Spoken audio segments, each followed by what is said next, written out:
back. That's what he said. Yeah. Hey, everyone. Welcome to the show. You'll notice that there's an echo this time. I'm putting up with it. Oh, no. What? Sorry. I think I've got something playing here. I'll turn that off. Is that better?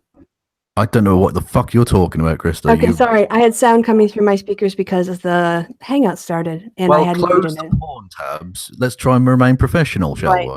Exactly. So we'll start over again. Hey, everyone. It's Kristi. Welcome to Kristi and Kevin's Happy Hour. We're back to a happy hour because tonight it's Schadenfreude hour. Well, this is the thing, right? People may know I've got a little bit of a thing about mission creep. This was supposed to be an hour, right? This show happy hour, but I've basically given up on that on the basis that it's a sort of optimistic, maybe it'll be an hour kind of thing. Whereas tonight, it's just an outright lie. The title of this is a lie. This is not going to be an hour, is it? Well, no. There's going to be an after bar for sure. Yeah. Well, it's not just going to be an after bar. It's going to be a 2 or 3 day drinking binge. You wake up and for some reason your trousers are off, but your shoes are still on. That kind of fucking deal. And you don't know what you did or where you were, but you just hope the police don't come knocking. Right. Just make sure you have your wallet, your house keys, your mobile. Okay. Check your Facebook. Make sure nobody logged in pretending they were you. Yeah. And all of the traffic cones. So, yeah. Hey, Kevin, you're my co-host on the Happy Hour. Hello to you. How are you doing tonight? I just sensationally well. How the devil are you? Oh, wow. Well, you're quite a trooper. I have to say, I finished up that debate about an hour and a half ago or an hour ago, I'd say, and then got ready for the show. But oh my gosh, it was in some ways should we tell people? Awful. Should we tell people what the fuck it is first? Otherwise, they might not know. You're here, as the title suggests, to listen to our reactions to the dumpster fire that was the last and key panel, the big panel at MythCon. Sargon of Akkad or Carl Benjamin versus Richard Carrier. Dr. Richard Carrier, the famous. Or as I'm calling it, Dick Carrier versus Dick Head. DVD. There you go. Or I wouldn't even debate you, the Carl Benjamin story. Right. Yes. He wouldn't debate him. All he wanted to do was keep coming back to the same point. But anyway, before we do that, shut up, two Kristi. things. Shut up, Kristi. We're gonna do two things. Shut up. Shut up. The first one is interrupt Kevin while he's yelling "shut up" at me. Yeah. The first one is going to be a pub quiz question. I'm being rather rude there, but actually, I am being general, but that's actually that's a call forward to something we'll hear in about 5 fucking hours. All right. Right. So what we're going to do first is the pub quiz question. Then we're going to get right into the breakdown of the live debate, if you want to call it that. Yeah, which is a mixture between a dumpster fire, a turd-filled toilet bowl, and a train wreck. Oh, and a KKK recruiting session at the end. Yeah, that was a bit weird, wasn't it? That was very strange. But and then at the very end, depending on how tired we are and if we remember, I did poorly last week trying to do my fast rap, and I won another shot at the title. So if we remember, and I'm not too tired, I'm gonna try to deliver the entire series of bars from Eminem's Rap God. Well, I wouldn't even try and speed rap, and that's actually true. I wouldn't. No, just I am, unlike Kristi, I'm a proper white person. That's a fucking weird sentence. I did not mean for that to come out in quite such a racist manner. That's fine. Well, I'm definitely hiding behind the fact that Eminem is white in this case, going, and he's actually a little, just we're born in the same year, so I can definitely associate myself somewhat with his music. Born in northern pointless states. So. Exactly, that we also share. He has way more money than I do. And talking of pointless, and way more problems. And talking of pointless states, and that gives you a clue as to the answer to this question. All right. The pub quiz question, which is sort of related to things we talk about, and there's also a bit of extra nonsense afterward as well. Yes. Which state of the Union? So we're talking about the United States here.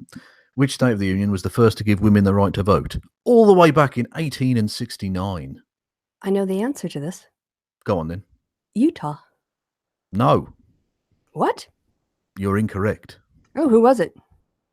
Well, should we give people a chance? Oh, yeah, I guess that's how it works, isn't it? Normally I'm asking the questions because I've prepared, and you come up with a sports one, and then we just natter, and I forget to But yeah, because I never know the answers. And this time I got it wrong. So You did get it wrong. You got it woefully wrong. Actually, I don't know. They might be fucking. They might share a border. I don't know. Anyway, the answer is Wyoming. oh, okay, one of the Western states. Maybe I'm thinking of yeah. Is this about the fact that women ran the brothels and had tons of money, and they wanted to join the union, but there was this sort of like the women who ran the towns. No, although Okay. it was equally as unaltruistic as All right, we lost Kevin for a second, but if we wait, sometimes he magically returns.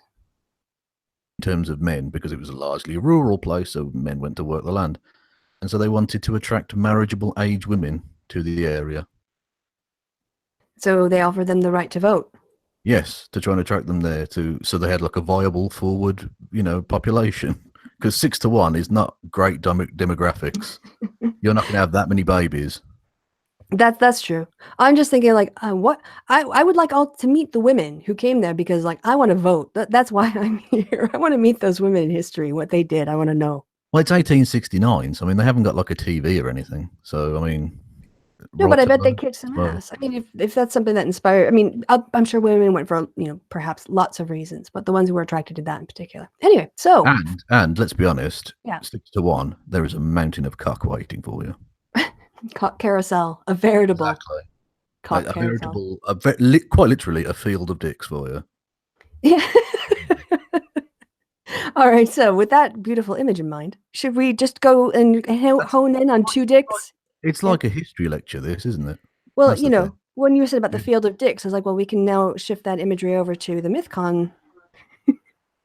Well, yeah, minus Vadim and Christiosity. Oh, just the last panel we're gonna do. Yeah. Yeah. Which, Yeah. I mean, there were 3 throbbing penises on stage. Yes. One very quiet one.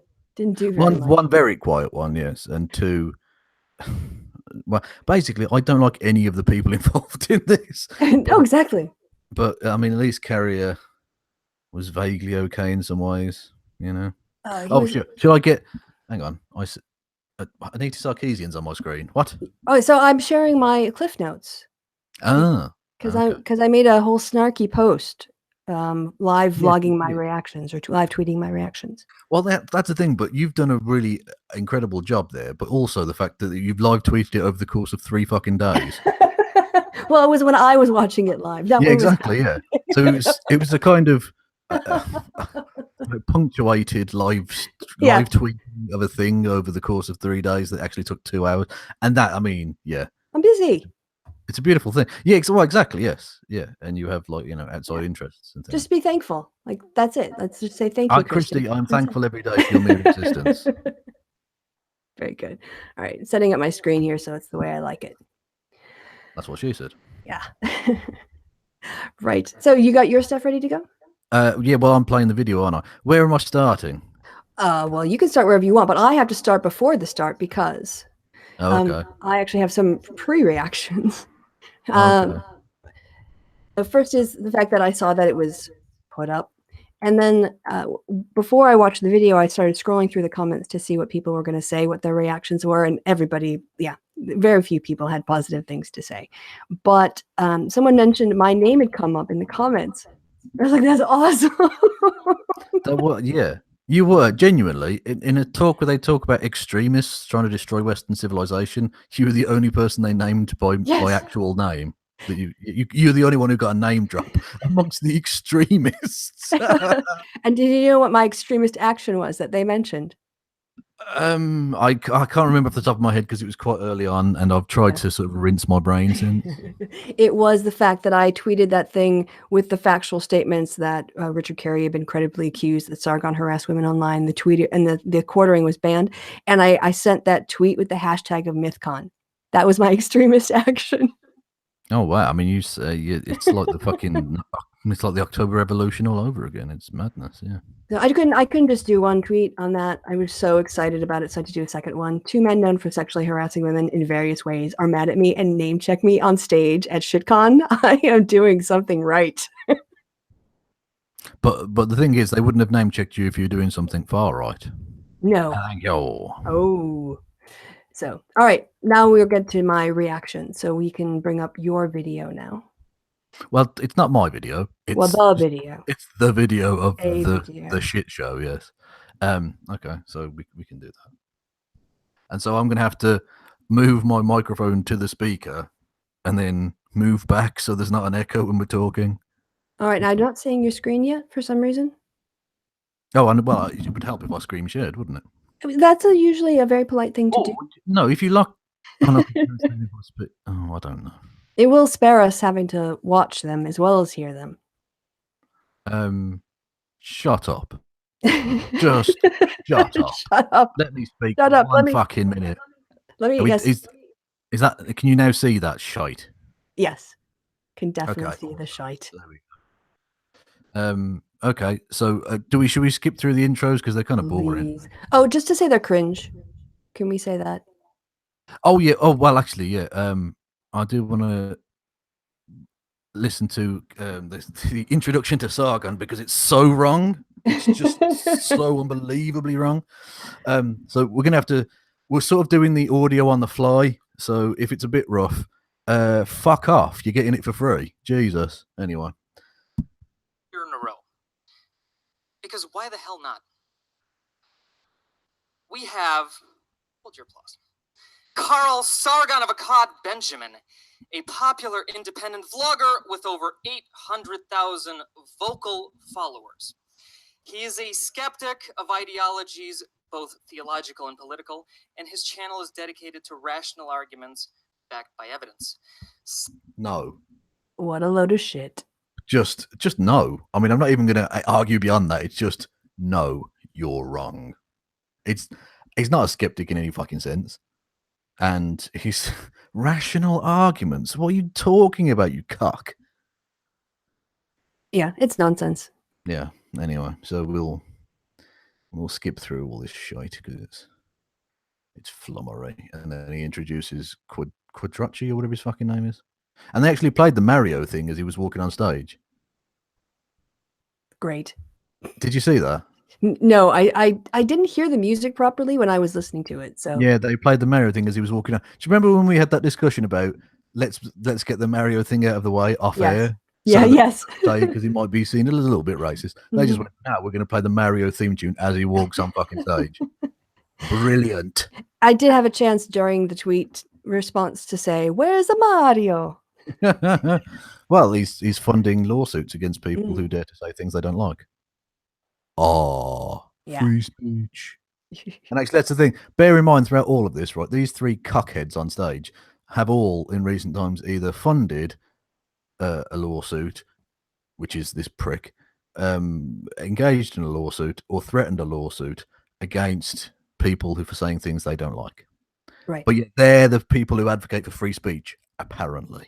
And Carl, in the end of it, equates white supremacists who want to drive people out of the country to feminists. Oh yeah, wanting to fight for women's rights. I'm sure we'll get to that in about 2 hours. Yeah. But yeah, he does. Yeah, he says that feminists shouldn't be employed. I'm sorry, Carl. At what point do you think that's like we want to engage in a conversation with you? Like that's you don't want to engage in a conversation. You want totalitarian, authoritarian rule. Yes. Okay. And you want political fucking tests before you employ somebody. You fascist cock. Basically, but we'll get to that. Yeah. Anyway. Criticize atheists saying atheism is bad for the world, right? So because it's going to make us not care about justice, not care about our fellow citizens, not do compassionate things and things like that. And that argument is only true if we actually think that we aren't going to care and stuff like that. So I think atheists should actually, for the good of the world and the good of ourselves, care about the world and how the world is, like making the world the kind of world that God would have, but there is no God, so we can't, right? So like when you're complaining about arguments from evil and things like that. So we should care about justice and the welfare of our fellow citizens. And also, I just noticed Carl Benjamin is left-handed. Oh. Burn the witch. Sorry, a little aside there. I noticed that. There you go. No biggie. Just criticism and evaluation or whatever. When it comes to social justice, that's a factor where we have things. I I think oftentimes where there are certain people that are being treated in a discriminatory way, that we should do something, and it may just be changing perception, might not be actual legislation, to address these problems, these discriminatory realities in different social systems. I think we should care about that. Now, however, as you know, I also think that there are bad ways of going about this, and I think there's a triage involved and all of these other things we can get into particulars of. But I think that's what, I mean, atheists should, of all people, even more, because they're atheists, care about the world that, you know, the theist's God does not, in a sense, right? And do something about that.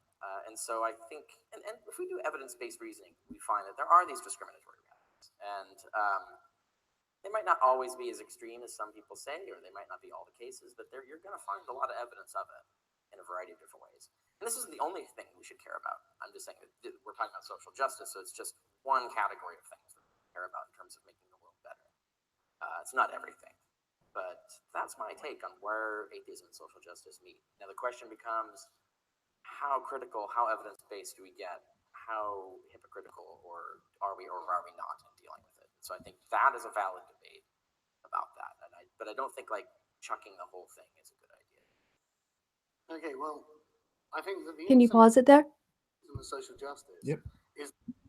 So, first of all, Carl doesn't take any notes, of course. But he took 2 notes because I noticed he was left-handed, so he Okay. did take 2 notes, which is more than I would imagine he would, because that's got to equate to more than a headline in words. So yes. That's as much as he can process and write down. Right. So my reactions here is intro and videos are kind of cringe. The mod opens. He just asks, where do social justice, the secular community, and identity meet? And they just drop identity basically for the whole debate. Yeah. But then I say, are you going to ask them to define their terms for those concepts or take them one by one? No.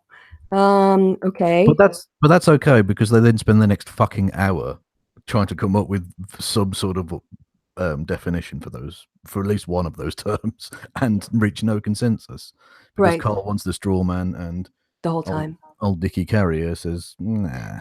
He's stuck on stage with him. Carrier starts, he's not defining his terms or using specific examples or citing any data yet, sounds mostly like platitudes. And then Carl comes off swinging. So back to you. Also note that Carl is not wearing a suit, and I'm disappointed. Also, this looks like the shittest episode of Between Two Ferns I've ever seen. It does, doesn't it? Like, Zach Galifianakis has lost weight, but he's a lot less funnier as well. So I'm really focused on one point. yeah. It is an outright car crash, and everyone hates it, and they want you to go away.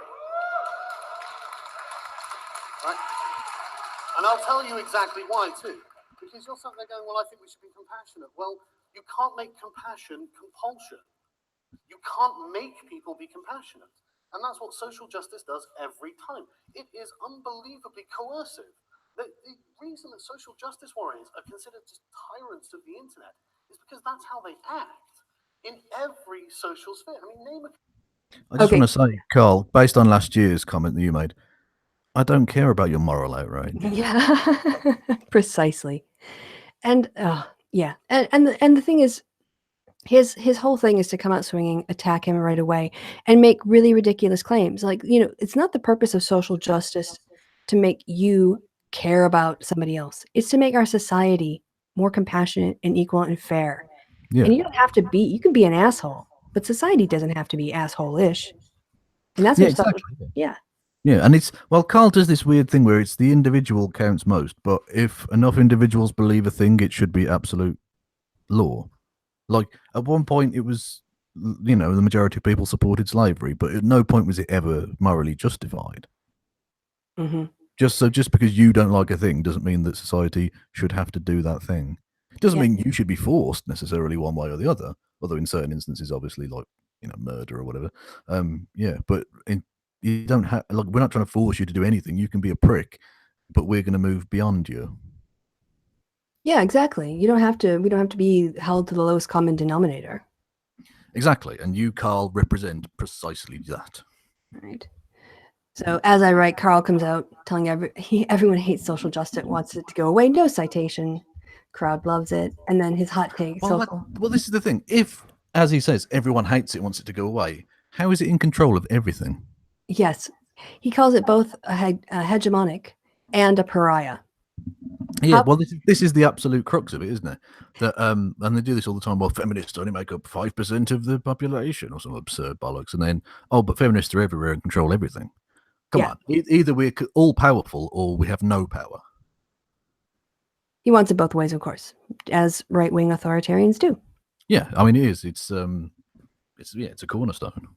So he says. Also, and I don't want to do this, but I have to notice the lack of bulge. A man sat down should provide, unless he's wearing a fucking diaper, you should create some bulge there. Really? I can't even tell you. It was unconscious how my eyes never left his face. It's because he's so beautiful. No, it's because you saw the light dancing in his eyes, and you were just awestruck by his magisterial beauty. Right. So getting back to his nonsense. Although I will say, he's shaved nicely. That is a clean line on the beard. Again, you're paying so much more attention. Well, because I've already watched the arguments and I know it's shit. Did you watch this on a big screen TV? Did I have this on a big? No. Oh, all right. What the fuck? No. What are you talking about? I thought maybe that's how you noticed all these details. No, I didn't notice them before. I've noticed them now. In the original, when I watched it first, I was watching. You were watching it for his bulge the whole time. I was watching it for that. No, I was no. This is the secondary viewing where I'm looking for Dick. Okay.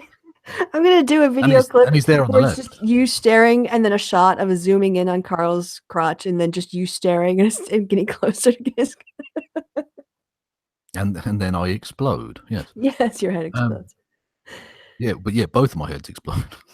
And this is why I put mature content on our podcast when I do the ratings. Right. Yeah. Well, I think that's probably wise. Yeah, it's quite, I think.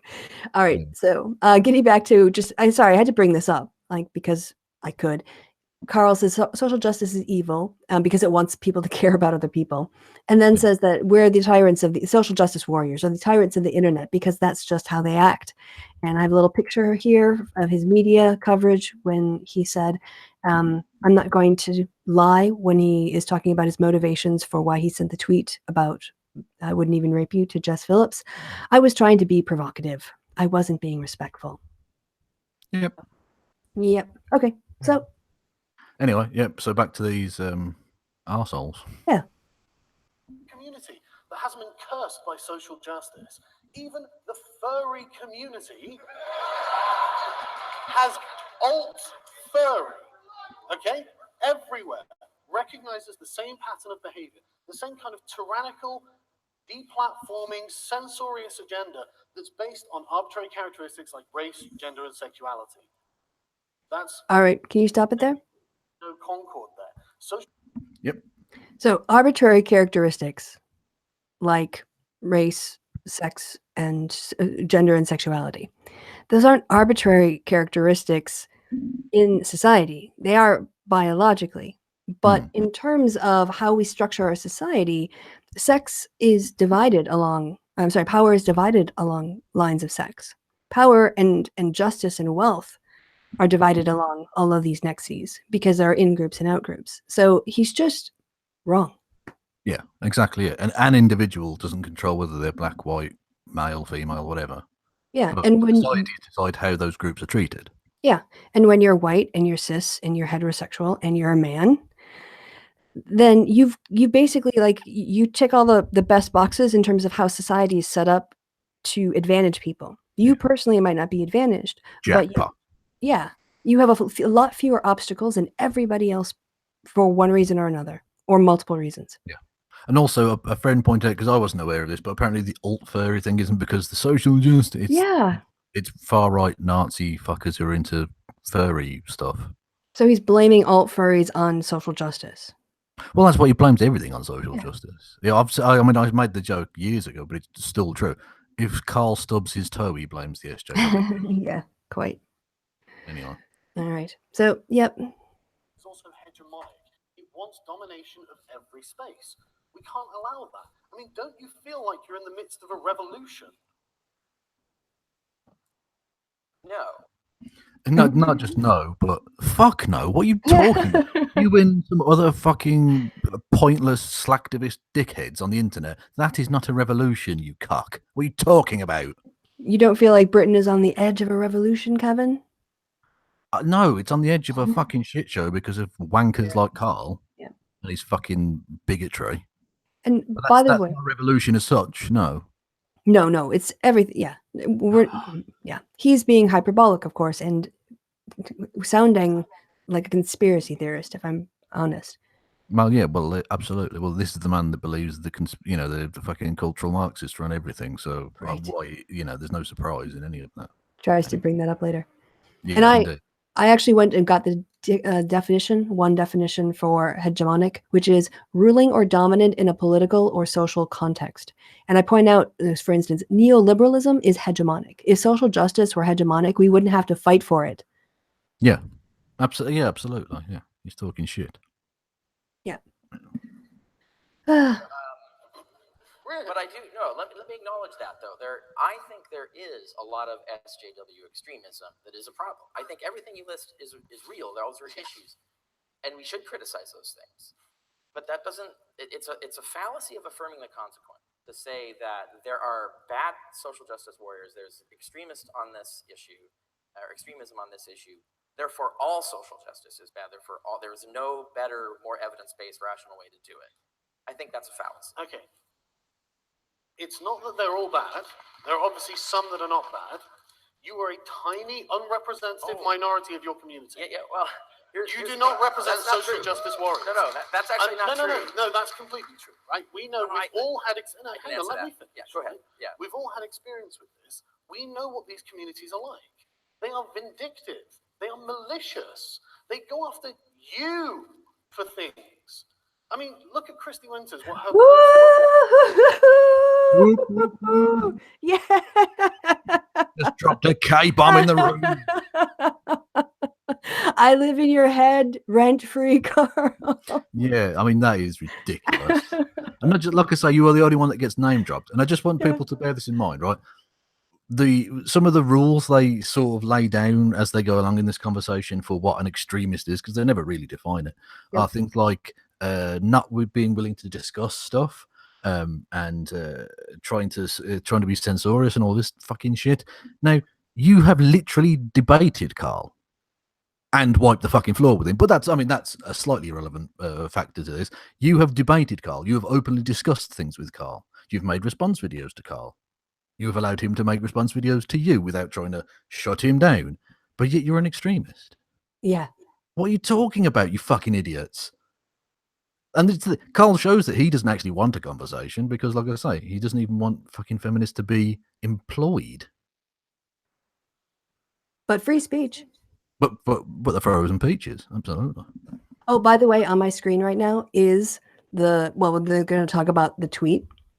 I celebrate, of course, that they mentioned my name on stage, acknowledging they saw it, acknowledging I had an impact. That's awesome. And this is their extremism. This is extremism. Me expressing, basically listing facts. Well, Carl didn't even want to acknowledge the extremism within the alt-right. He said that he wouldn't judge your man, what's his fucking face, Andrew Anglin, for being a Nazi. So apparently that's not extreme enough for them to be an extremist. But right. You are because you tweet. Because I tweeted. Yeah. Also, Carl, if you're that ass mad that she fucked you senseless, that she pegged you with fucking shards of glass in that fucking rationality and facts. Yeah. And you were made to look a fool to the point where even you had to come out the next day and say, well, I could have done a bit better, I think.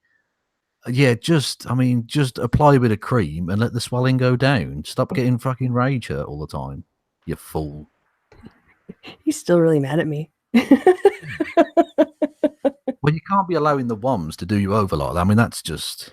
it's embarrassing. And Carrier, I don't know. He should have been doing more research on Carl instead of arguing with me online. Trying to hook up for another skeezy fucking... encounter. Trade. Yeah. Yes. Yeah. Swap tickets, VIP tickets. Yeah, like a really cheap man's version of I'm getting this thing for free and I'll give it to you if you fuck me. Mm-hmm. It's classy. He is a classy lassie, absolutely. So anyway, the reason why Carl really They've both got face-planted- terrible shoes. What is going on there? Jesus. look at are you locked on your own screen? Anyway. Yeah. The reason why Carl just face planted with me was because He's a fucking idiot. he can't He's think a on the fucking fly. idiot. Well, yeah. And so he prepared all this stuff and it didn't matter what I said. He had no ability to interact. And Yeah. Carrier didn't learn the lesson that what you need is to have structure so that Carl can't interrupt you and gish gallop you. Yeah. Because that's what he does all the time. And as a consequence, Carrier, even when he says good things, he's just talked over and he never comes back to his points and he never makes them forcefully or makes him answer them in a consistent way. So this is just a dumpster fire. This is, watching two people I don't respect make themselves look fools. And that was highly entertaining. Well, this is the thing. Carl didn't learn his lesson from that either because he had his set script and didn't deviate from it. So even when Carrier would say something completely different, Carl would still carry on with his set script of the SJWs. No one likes the SJWs. You're evil. Arrgh. And for like 3/4 of it, he only wanted to talk about one point. Yeah. And when Carrier, I mean, I don't like Carrier for a second, but he was bringing up actual issues like access to abortion and stuff. And Carl was literally saying, I don't want to talk about abortion. Well, why have you gone on stage to talk about social justice then? If you don't want to talk about any of the issues involved in social justice. All right, we're really not going to get through this if we keep anticipating all the stuff that's going to come up. Oh. Well, should we at some point skip? What's the big tasty bit next that you've got on your list? Oh, okay. So what I've got here is the extremism stuff. I guess we could, if you want to watch that, they talk about this tweet being extremism. That's funny. Okay, so shall I just play? Just hit play. Quartering and then you. Who got the worst rap on that? You did. I don't think you're a sexual abuser, but they do. Yeah. How can you defend? So can I just point out, sorry, Well, you're just Carrier apologized for his behavior. Yeah. And admitted he was contributing to a climate where women didn't feel like their intellect was valued, their bodies were. So what is Carl agreeing with exactly here? Yeah, exactly, yeah. I'm not. Basically, you've got two people who don't respect women talking as if they think people should. They know that they should have to appear to care, but neither of them actually do. And so you end up with this weird tap dance around the topic without ever going, Sorry. It also felt tactically wrong. Sorry, I don't know if you can move away from the speakers at all, but it really felt wrong tactically to me for Carrier to keep bringing up women's issues when it would have been a much smarter tactic to bring up men's issues because there are two men on stage and Carl uses men's issues to beat up on women. So I just think like it felt tactically like a really big error. And he keeps coming back to women's issues. And you have two men on stage talking about abortion rights and other things. And just like, you guys are going to talk about this seriously? We're supposed to respect what you have to say? Come on. Yeah, well, I think if anything is from the recent schmozzle in Washington, D.C. has told us anything, we need to hear more from the white straight men about women's issues. Yeah. Definitely. I mean, they could have talked about any part of identity. They just don't get a say in any of this, do they? They're just silent. I want to hear more from the white men.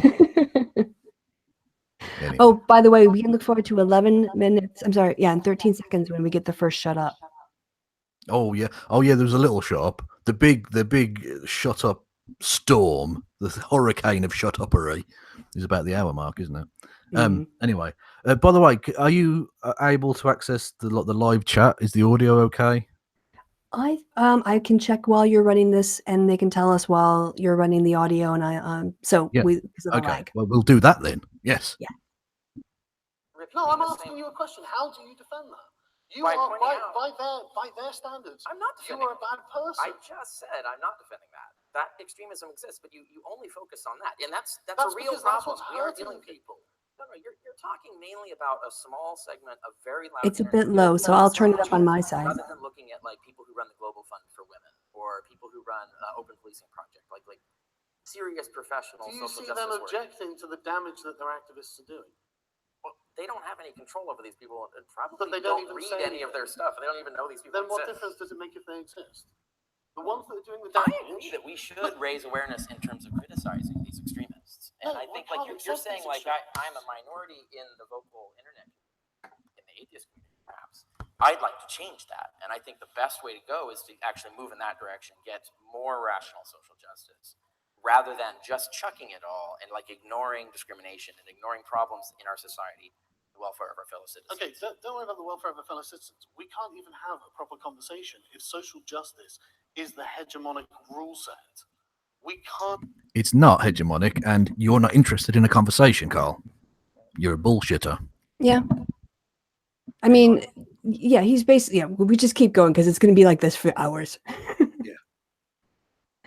Have these discussions. The only reason listen, right? No, you can't. No, we can't. Don't give me that crap, right? The only reason, that is absolute crap, and you know, right? The only reason, shut up. The only reason we can have. There we go. He dropped the shut up bomb.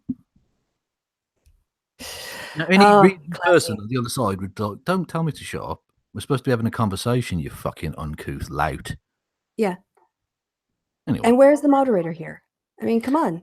Well, he's off screen having a wank or something. I don't know. He said basically he asked the first question, which I skipped, but he asked the first question and hasn't said anything now for 10 minutes, even though these have not had one reasonable interaction yet. Yeah. I mean, a debate usually implies that people are going to talk in sort of chunks of time so they can exchange ideas and compare ideas and go back and forth. Yeah. Well, but Quadracci has taken the, I think, interesting step of taking moderation and using the minimalist approach of not doing anything at all. Yeah. Which is an interesting strategy. We'll see how that goes. Conversations is because these guys at Mythicist did not back down. They tried to do everything to ruin this. Yeah, I agree. Then don't sit there telling me that they're a minority is talking about the extremist SJWs. You're not talking about tons of rational people that can have rational discussions.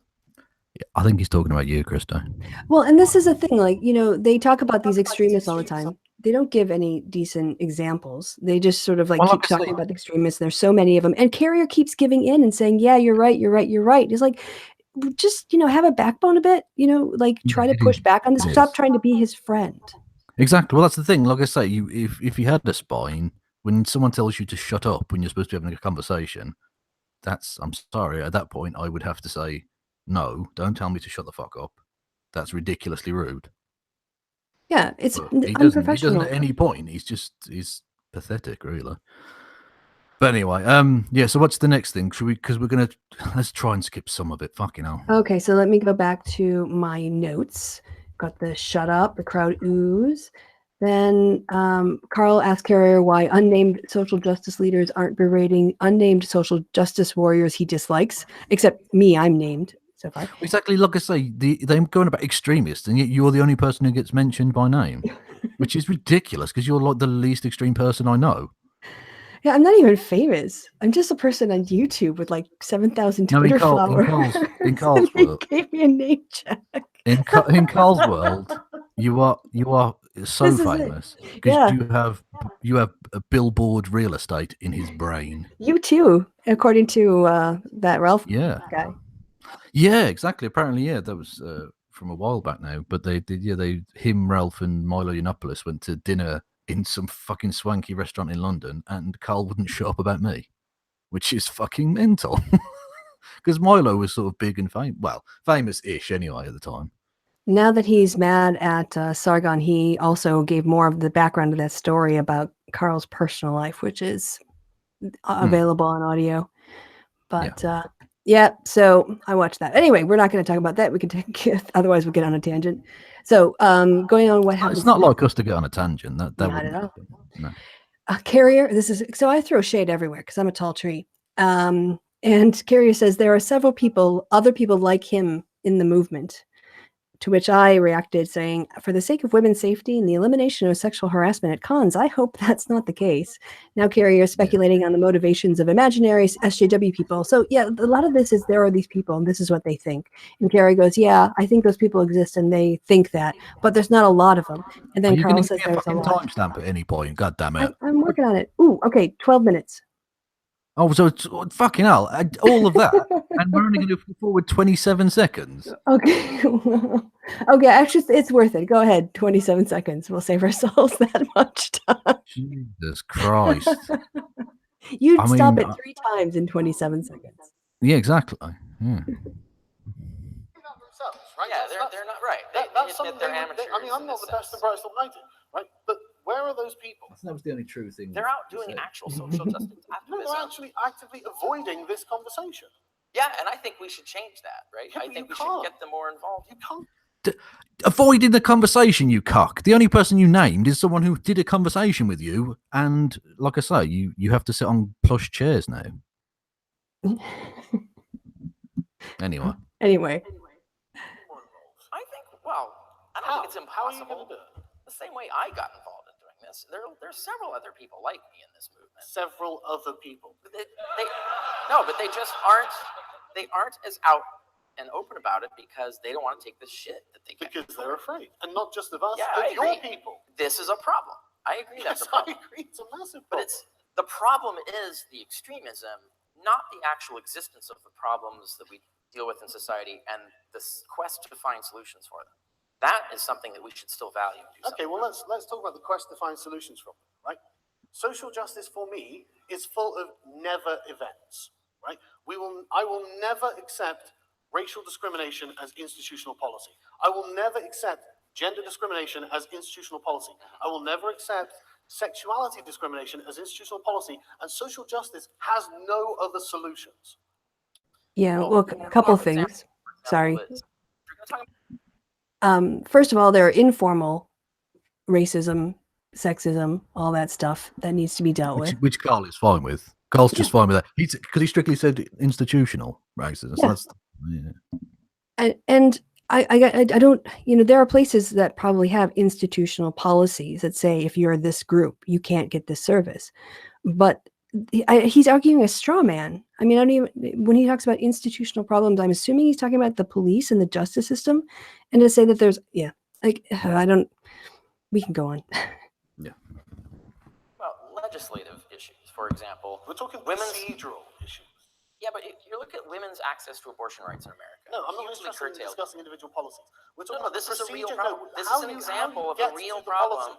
Yeah, but listen, it's how you can get to the policies that you think are interesting. Are you dismissing the existence of the problem? No, I'm dismissing your solutions, right? The way you even achieve... He hasn't actually given any solutions yet. Yeah, he doesn't want to discuss individual policies, and he hasn't got any solutions. Although he does say later, I'm going to destroy it, but then says, but I'm not very optimistic. It's all over the place. It's almost, he's just a thick fucking idiot chancer who just flies by the seat of his pants. He's got no idea what he's talking about. Okay, then there's a bunch of crosstalk. So we can skip that.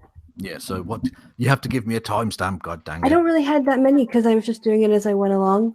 Well, I'm just going to skip that much then. Okay, well then I'll describe what I did reply because I think that came pretty quick after when Carl says there are many social justice warriors who think that race, gender, and sexuality are valid vectors to discriminate, and then he says more stuff. Then he says, if you're a straight white man.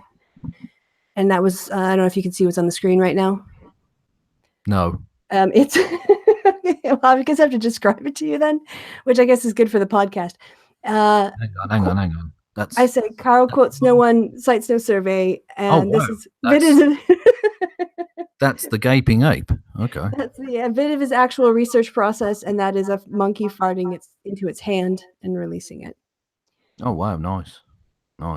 Okay. Well, yeah, I felt it really summed up my, impression of his research abilities. Yeah, I think that's wise. Yeah. Just make stuff up. Yeah, just make up any old shit, yeah. Well, we've skipped ahead to 14 minutes and 53 seconds, so... All right. I mean, I'm going to be drawing my pension soon, so that's just... It's all about power. I can't speak to Parliament, because I don't know the politics I don't know the Oh, we just missed it. Yeah, that's the bit where he quotes Stella Creasy again. Do you remember the clip from which we now have a joke about the history of historical speeches thing? 1.5 seconds, and he says, "Oh, it's all about power." She didn't say that. Nope. You're a liar, Carl. Out of context. Also, right before that, Carl said that Carrier has no influence over the wider social justice community. Hashtag fact. But yeah, this is the clip. Don't really have that going on in our Congress. Can you think of an example in our Congress of that, someone saying something like that and doing something like that? Are you insane? Like, do you even pay attention to the Democratic Party? Well, give me an example. Yeah, okay. I was watching the DNC and the various candidates to be the next party or DNC president or whatever it is. And this white So he's got all his details. It's my job to shut white people down. Yeah, Defend that. okay. Defend it. Defend it. I'm not going to defend it. Exactly. Can we pause it there? That's all of social justice in a nutshell. No, it isn't, Carl. You're a liar. Yeah, pause it for a second because that didn't sound right to me. So I went ahead and I looked it up, and he misquoted the woman. I can't remember. No, Carl would never do such a thing. She said something like, "Tell them to sit down," or "Tell them when to sit down." Basically, like when white people need to listen instead of talk, she's the person who has to tell them that. Like, it's my job. So he's misrepresenting what she said, and he didn't even know her name. Her name is Sally Boynton Brown, the executive director of Idaho's Democratic Party. Oh wow, so big time. Yeah, I mean, she might as well be running for president. But yeah, so he didn't know the position. Nope. He didn't know the name. Nope. He didn't know that it was not the national convention. Nope. Yeah, he's got that story down to a fucking T. I mean, the only thing he got right was that there was a human who spoke. Yeah. He got that element of the story fucking nailed it. Yeah, there was an event happened. But any of the actual details that make it a pertinent thing to the discussion, no. Carl Benjamin, investigative reporter. Not. Thing happened today where a person said some stuff. Now for weather. It's going to be hot, cold, windy, sunny, something. One of those. There will be climatic stuff happening in the places that you live. Next, sport. People played sport. Much sporting was happened. Yeah, goals were or weren't scored by some people or none. Anyway. All right.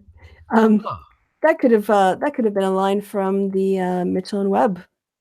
It could have been. I don't think it was, but I think it should have been, actually, now that I think about it. Yeah, the fantastic thing he does about sport. About the football. All football, all the time. It never stops. Anyway, right, should we... Actually, Carrier looks weird there with his tongue hanging out. I'll have to watch it back because... It kind of looks like Carl's blowing him a kiss, which is equally odd. There's an odd dynamic on the screen at the moment. Let's make that stop. Given all the heated tension between them, a kiss would. Again, I'd watch it. If they put that video out, I'd watch that. I mean, I wouldn't be wanking to it, but I'd watch it. You know what I mean? Like rubbernecking, you can't not. You know it's wrong, but you can't not. You just look a little too long. Exactly. White people are the problem, and they have to be stopped. No, that's social justice, full stop, right? And this comes from a distinctly Marxian worldview. No, we're not calling it anything else. A Marxian view. Brilliant. And yeah, we're not going to call it anything else because this is my script. And if you deviate from my script, I've got no points. Exactly. Jesus. This is what we're dealing with, right? Let's talk about a real problem, like abortion. That is a real problem. No. Yes, I agree. That's why we're all here. That's not what I meant. That's not what I meant. That's what I mean. What I'm talking about are the actual problems in society that we should be working to solve. We can't get that. You people are insufferable and we can't stand you. Obviously not me. I am clearly a disproof of your point. You're defending them. Why are you defending them? I've actually said to you multiple times on stage that I don't defend the extremists that you're talking about. I am an actual example, a counterexample to your generalization.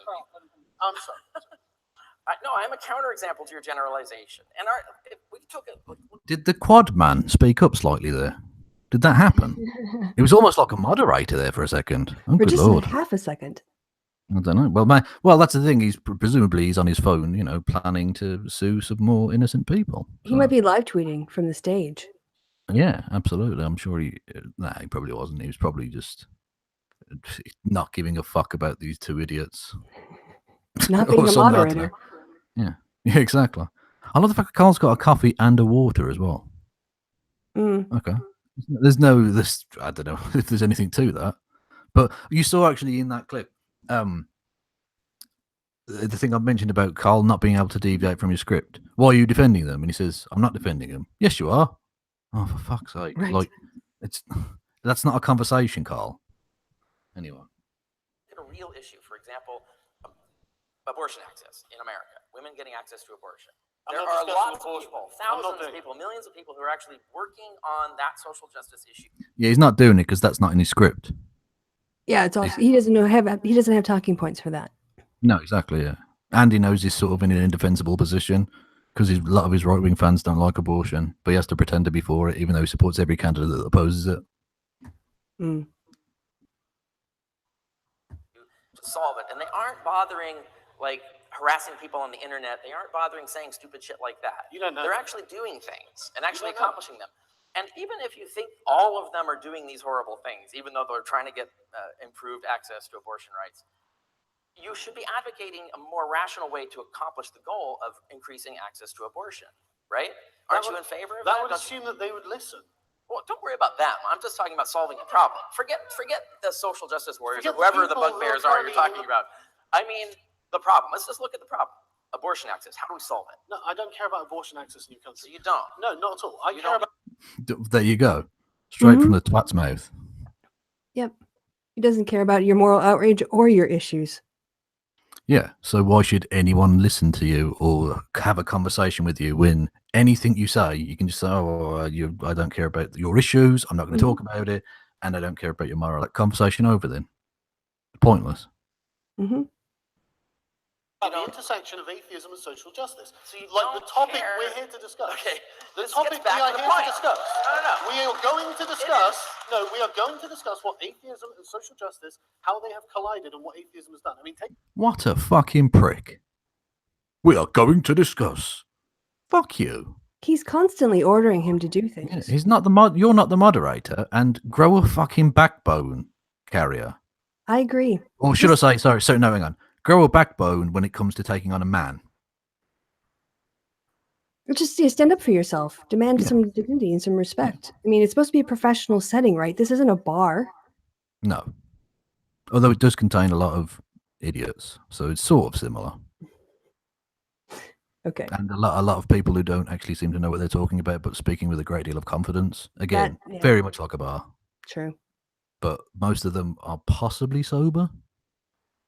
Well, I think this is at 7 o'clock at night, so I don't know. Oh, they're all but maybe it was hammered. earlier. I don't know. I wasn't there, so I don't really know when things happened. But I thought this was like the last one of the day, and it was later. I was surprised because at academic panels, we usually end by 5 at the latest.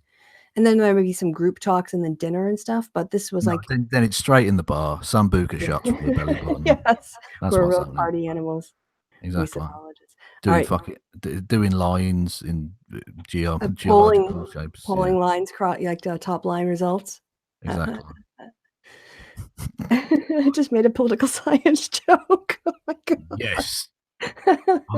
You're one of us. Example, the 2012 Reason Rally. 30,000 people in Washington, D.C. How did it look in 2016? Oh, I didn't go. I don't know. Yeah, and right, no one else did either. There were like 3,000 people. This is what social justice does to every single community. Yeah, there is a phrase called get woke, go broke, and it exists for a good reason. I don't think you have causality there, but okay. Oh, we absolutely do, right? And it's because social justice warriors, the way they rule a space, the legislation, the rules they put in place, the way people have to interact is insufferable. And the way that they talk to people, there's no when evidence people that object to social this, justice activism reduced the population of the audience of the Reason Rally, that was the cause of that. Are you That's kidding just me? a leap That of happens assumption. in every community. There is a But you don't have any dissident evidence group. of that causation. You're just assuming that's the cause. I've This is been what I don't there. like about your work. I was in this. But that doesn't.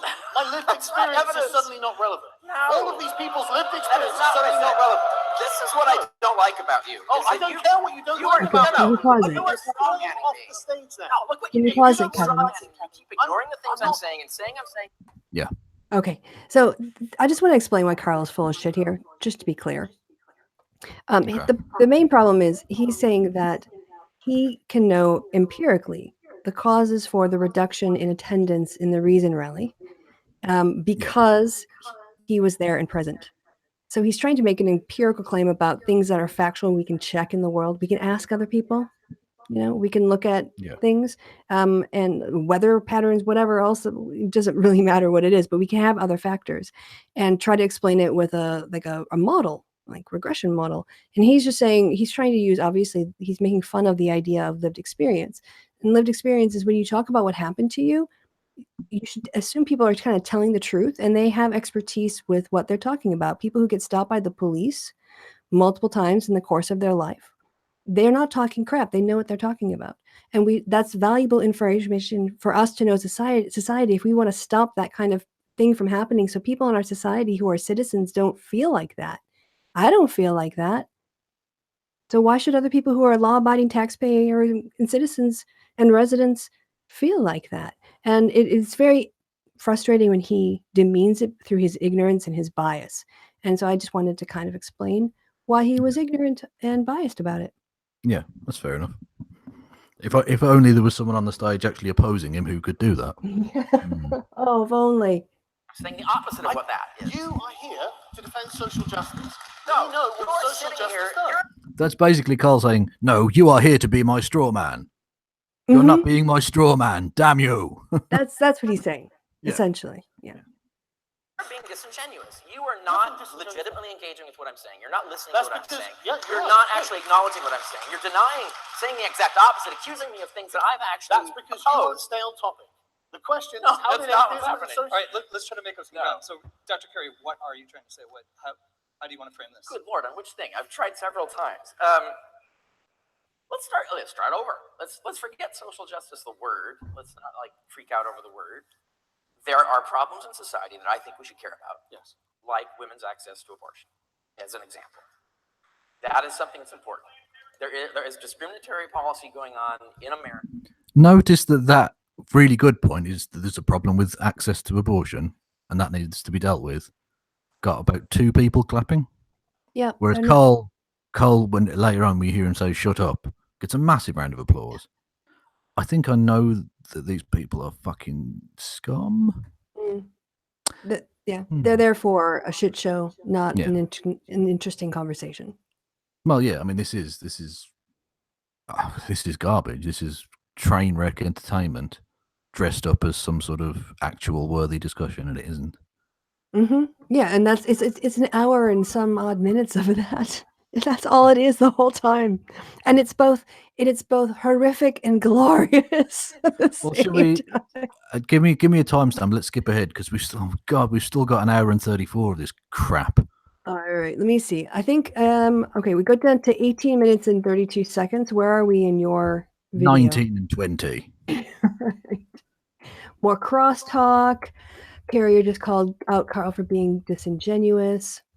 Carrier tries to reset with the abortion rights topic. Carl goes from something about activism being inherent in social justice movements, but he didn't say anything that cogent. That was me just trying to make sense of the string of words that came out of his mouth. Let's see. I don't know. Go forth randomly. Just go ahead 3 minutes. Honestly, I don't know if it would make any difference. Next time, timestamps. Oh, okay. There's so much to react to. Oh, indeed, yeah. Oh, because there is one point where it literally does. It goes like this. Carl says, "It does." Carrier, "It doesn't." Then "It does." No, it doesn't. And it's there. It's like I put up the Was it GIF Three later.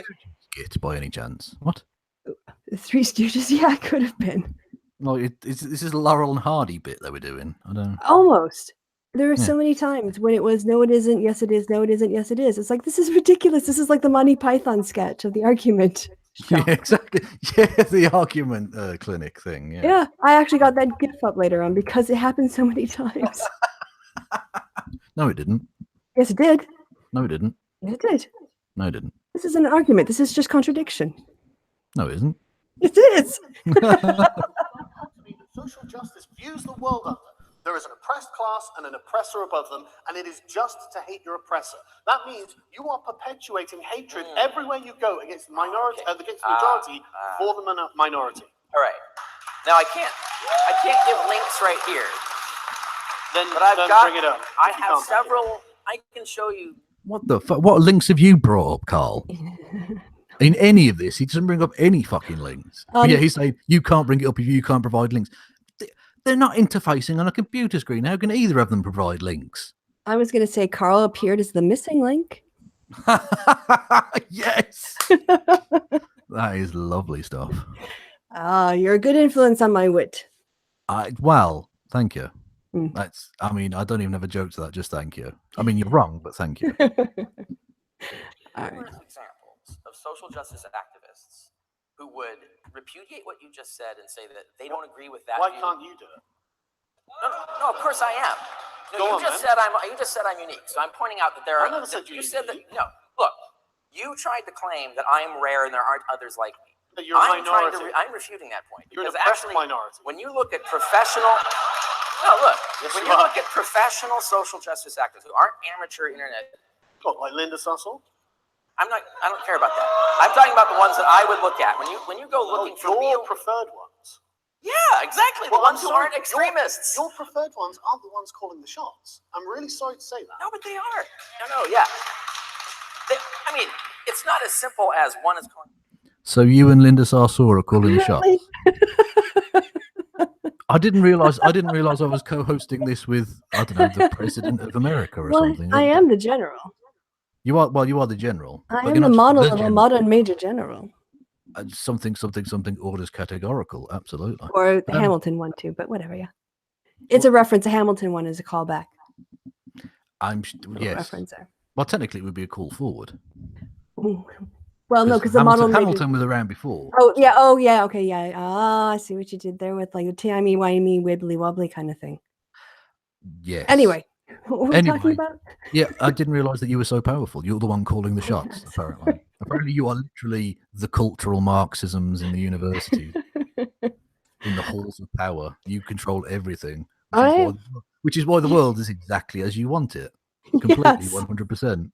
Yeah, I have my president the way I want. I have my Supreme Court. I have Britain in the EU and not bitching all the time. My life, I'm just running this world like the way I want. Exactly. Just eliminate the patriarchy. Turn Saudi Arabia over to women for 100 years just to balance things out. Okay. You've taken the equality thing and you've taken it maybe a step. A little reparation, I think. Oh, reparations. Oh, okay. Let me get started on that. Fine, okay. But reversing the role system. I just said put women in charge. Oh, okay.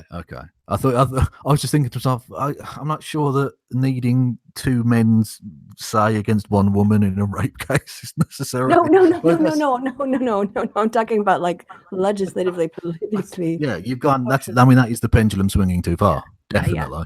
I'm going to reverse the Catholic Church run only by women just to see again.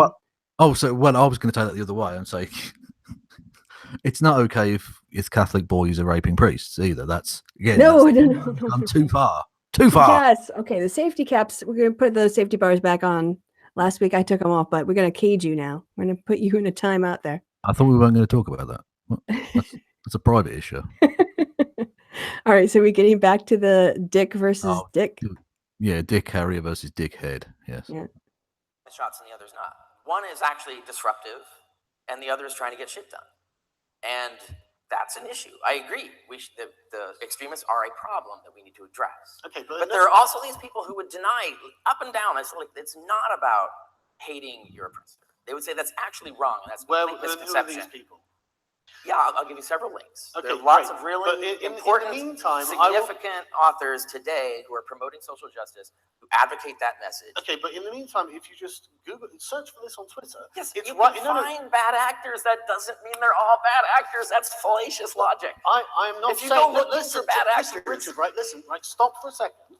Ask yourself when I said all social justice warriors are bad actors. Say again? When did I say all social justice warriors are bad actors? You've said it several times tonight. I haven't. All right, I've literally acknowledged the fact. No, I've acknowledged the fact that you I mean, I'm not, you personally, Okay. and a small group, a minority of you, are not bad actors. You're willing to come and have these conversations, but you are the minority of social justice activists. No. The majority will. Again, Carl, the one person, well, okay, you named Linda Sarsour. The one person, the one internet extremist he named, had a conversation with you. Mhm. It didn't go well for you. No, it did not. No. Yeah. And he's just going to do this over and over again, this sort of making ridiculous claims. And also, he is challenging Carrier every time Carrier says, there are a lot of these people. And Carl says, no, they're not. They're a minority. But then Carrier never says, well, how do you know they're a majority? Yeah, exactly. What And- are you judging by Yeah. from your fucking living room in Swindon, you prick? Yeah, What and are if he you says talking his lived experience, Carrier can say, well, my lived experience is very different. I don't see those people. I occasionally run into people on Exactly. Twitter who hold me accountable for my shit. Well, that's the thing. Carl mainly lives in Swindon, which is not a hotbed of social justice activism, whereas Carrier has been a skis ball at various social justice events. So he probably does know a little bit more about it than Carl. Mm-hmm. So, I mean, again, I really don't want to defend Richard Carrier, but But, well, he would have more expertise in this area and more knowledge. I mean, neither of them have empirical knowledge because how are you even defining social justice warrior, for fuck's sake? But Sargon in terms of their lived experiences, Carrier knows more. But Sargon just asked him for names, and Carrier said, I'll get you authors. Like, you're going to get authors and you can't name them right now? Like, what, you got to Yeah. look them up? I mean, why can't you just give some names out and, but again, he's not good at this. No, neither of them are. That's the thing. It's essentially it's two boxers without arms, basically. They're just sort of bumping into one another and nothing's happening. No one's Or getting their arms have had, like, Novocaine put into them, and they're just sort of bumping exactly. into And them. they're just sort of loosely swinging them at one another by flicking their hips around. Yes. What a weird image. But it's basically correct. It's two toddlers trying to wrestle. It's embarrassing.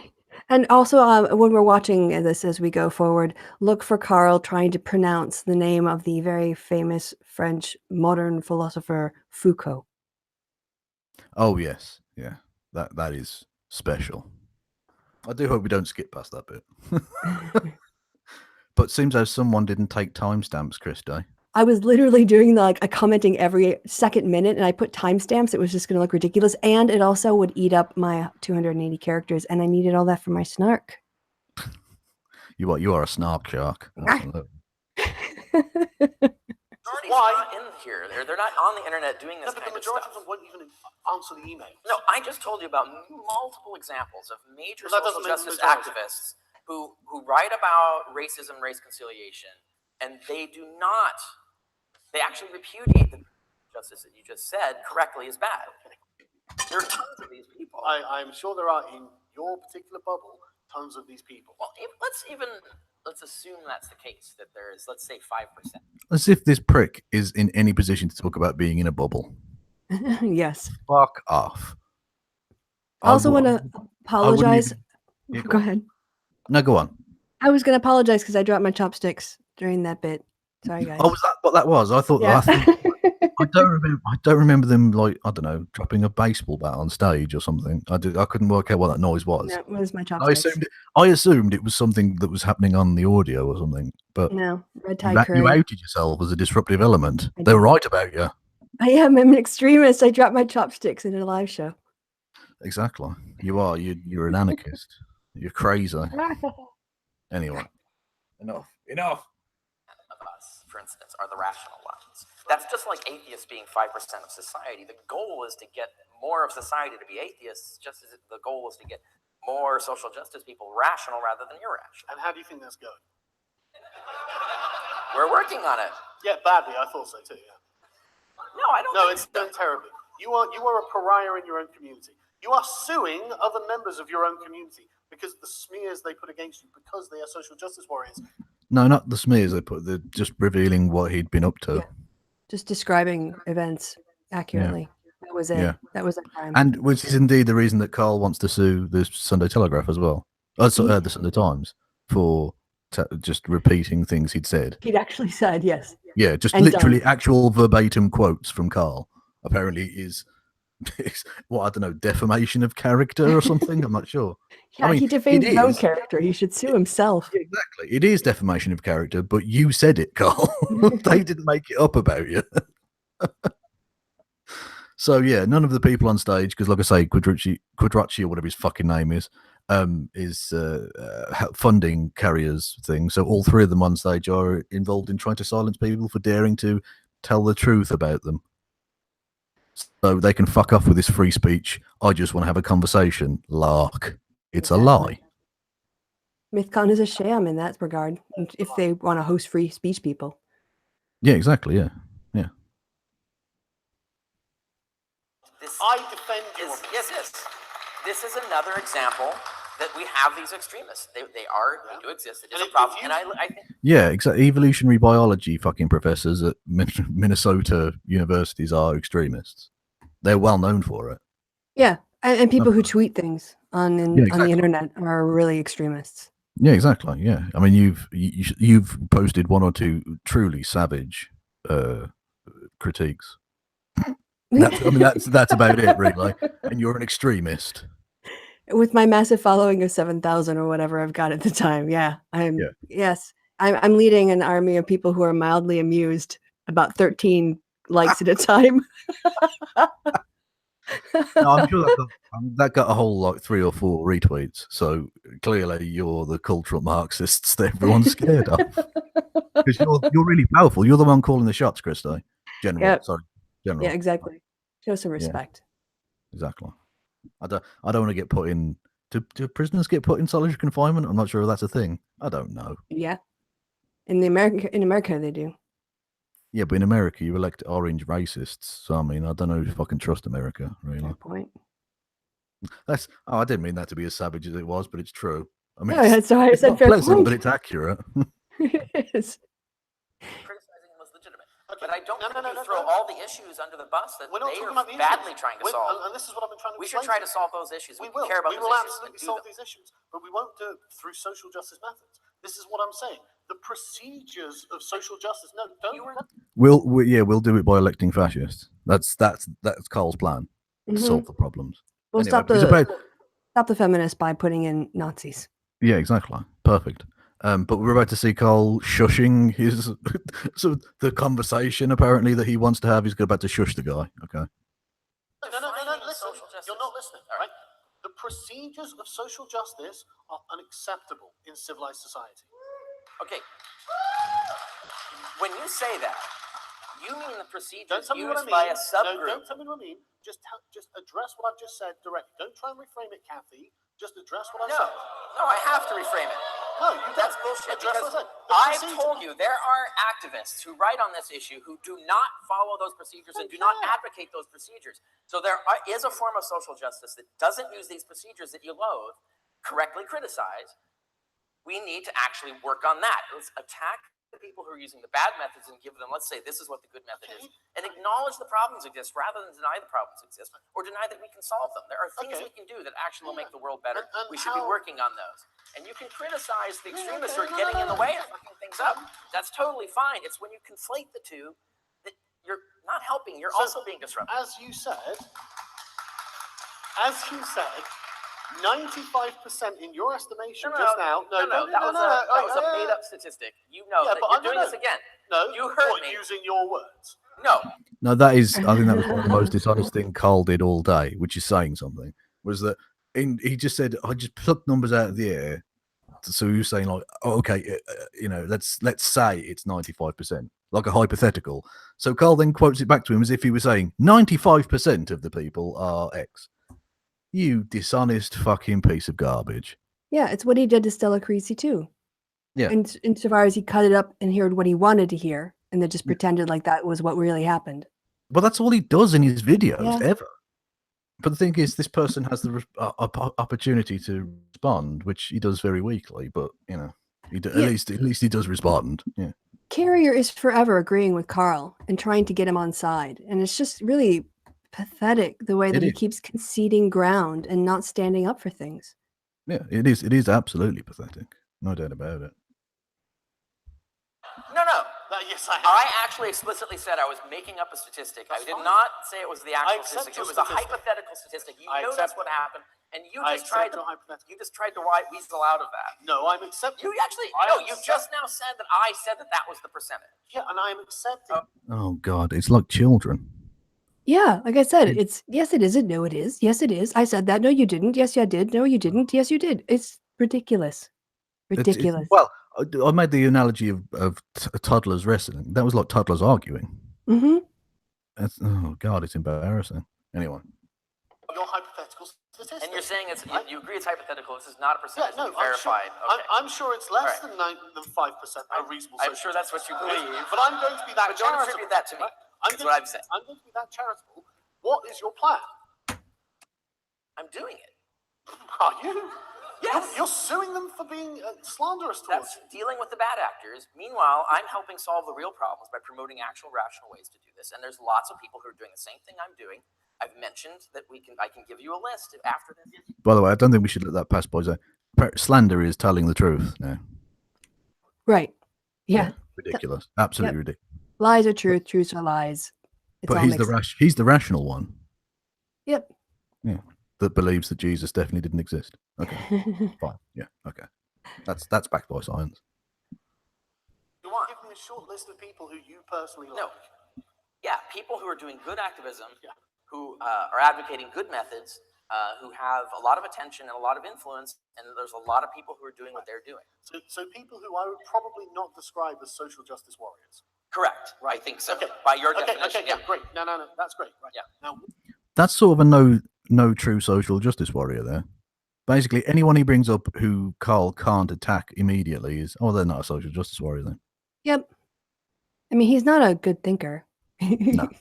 He just uses straw men and logical fallacies and ad homs.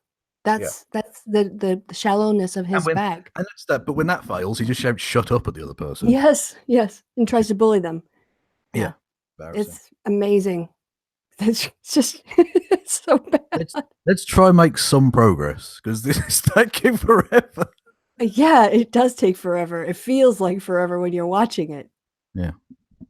What we're going to do, and for the rest of this conversation, we're going to take those people and we're going to put them to the side. These are the nice social justice activists. Sure. Put them to the side. That 5% that will generously turn, we'll put that to the side. Now, the 95% that are in institutions all over Twitter that are bullying people, trying to drive people out of house and home, attacking their livelihoods, my livelihood. What are we going to do? What are we going to do about those people attacking livelihoods, like the people who want to get rid of feminists having employment? Yeah. Carl. Attacking your livelihood, Carl. No one said that you shouldn't be able to be employed ever anywhere. You have said that about all feminists. And I don't know when his employment's been gone after, to be honest. He still has his Patreon. I mean, there was the apocalypse, but what is he talking about? Talking shit. And again, doing the Trumpian thing of claiming your opponents are doing the very thing you're doing. Yeah, even the lawsuit isn't about his income. It's about the fact that he ripped off somebody else's work. Yeah. It's about someone else's income that he tried to steal. Yeah. Yeah. Victim card. He's playing the victim card. Carl's got a whole deck of victim cards. He's got a collection of decks. Indeed. He's the victim croupier. Come on, Richard. Do what we're doing. Criticize them. How do we do that when they're constantly deplatforming people, Richard? And I agree, that's a problem. We shouldn't allow that. That's right. Yeah, so we agree on this. Yes, we do. There's no but disagreement. you don't have any solutions. We're doing it. No, you're not. When they're constantly again, I have to bring up the fact that the person you named didn't deplatform you. You had a debate.